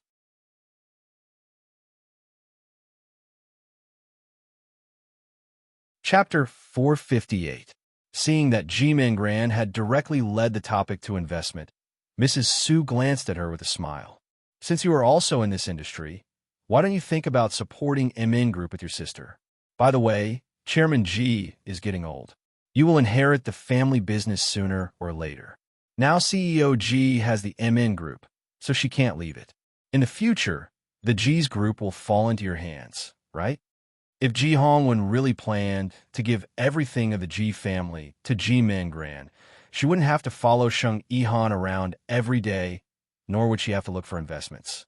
The crux of the problem was that after Ji Mingran disappeared for more than a year, although Ji Hongwen still recognized her as his daughter, he lost his temper because of her deliberate disappearance. And because of what she had done to Jean Wan, he was so angry that he said that in the future, the G Corporation's assets will be divided up rather than be wasted by her. Ji Hongwen was so angry that he said that in the future, he would rather divide the G Corporation's assets than let her ruin it. Ji Hongwen probably planned to let Jean Wan manage the G's. MN Group was so big now. If the G's was added to it, Jean Wan would be even more powerful. Thinking of this, Ji Mingran felt upset, but she couldn't do anything to Ji Hongwen now. Anyway, the G's was still there, and Ji Hongwen's health was fine. When Jean Wan's identity was officially exposed, it would not be so easy for her to take over the G's. "Mrs. Su, my father is only in his 50s. Although there are a lot of trivial things in G's company, and he is very busy, he can still support the company for another 10 or 20 years. It's too early to say that he will inherit the family business. Besides, if he wants to inherit the family business, he has to rely on his ability. He has to experience in the business world for a few years." Ji Mingran said, "That's why I want to open a studio, so that I can work hard, so that I won't be unfamiliar with the G's business when I take over the G's." Mrs. Su nodded. "Yes, you're right. Although the G's doesn't seem to be as glorious as it used to be, its business foundation in various cities in China is still there. It's not so easy to deal with all kinds of things. It's also a good thing to practice in the business world more." Speaking of this, Mrs. Su smiled and looked at Jean Wan, who had been very quiet. CEO G, you don't talk much. Now you're the only one in the G family. Don't you have anything to say? Jinwan calmly smiled. I'll just listen to you and Mingran talk. As you said, Immerse Group is already under great pressure in my hands. Even if I have enough opportunities to train in the business world, I'm afraid I won't be able to leave, so I haven't considered the G Corporation. But I'm not sure if I can train in the business world. Even if I have enough opportunities to train, I'm afraid I won't be able to leave. After all, Immerse Group is now involved in many industries, and they are the most profitable ones both at home and abroad. If Mingran needs to use the G Corporation, I definitely won't compete with her. G Mingran felt that Jinwan was taking a step back, but when she listened carefully, she could clearly sense the contempt Jinwan had for her. Using the G Corporation to support her meant that her current studio wouldn't last long and wouldn't have any big development at all. So she would have to go back to the G family and live on the G Corporation's property. Hearing this, Mrs. Su chuckled. That's true. Immerse Group is really a dark horse in the Chinese business world in recent years.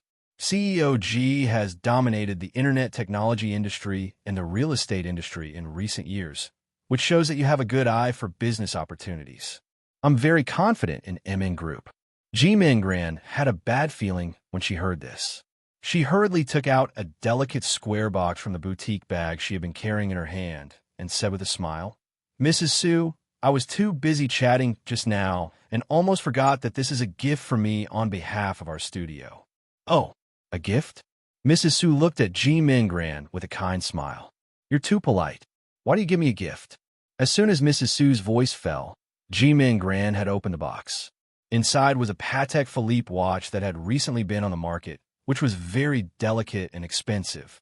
Mrs. Su just took a look at it and didn't reach out to take it. She looked at Ji Mingran's clothes and the bag worth hundreds of thousands of yuan in her hand and said with a smile, Miss Mingran is really generous. This watch is not cheap. It's not very expensive. I just want to give it to you as a gift for our first meeting. I hope you like it. Mrs. Su looked at her tenderly for a while, raised her hand, gently closed the watch box, and didn't take it. Then she turned to look at Jinwan.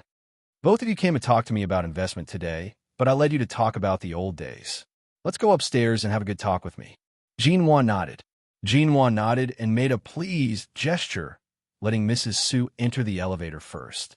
Seeing that Mrs. Su didn't intend to accept it, Ji Mingran hurriedly followed her into the elevator and asked carefully, Mrs. Su, do you not like this watch? Or do you not like to wear it? I can also give you other things. Do you like some antiques, calligraphy, and paintings, or something else? Mrs. Su looked at her and said with a smile, I won't accept anything. I just came to see you two for the sake of Chairman G. I have my own plans for investment. You don't have to keep trying to please me by giving me gifts.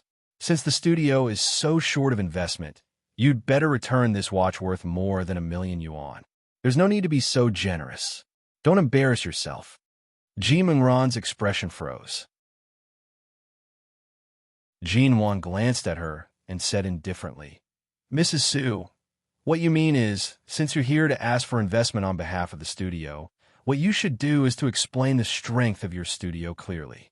Do you think Mrs. Su is short of such a Patek Philippe watch or antiques, calligraphy, and paintings? With Mrs. Su's financial resources, she must have bought whatever she likes by herself. Naturally, she won't need anything in particular. You don't have to work hard in this regard. Ji Mingran immediately glared at Jinwan. Jinwan glanced at her leisurely and coldly. Her lips were still indifferent, with no sharpness to be seen.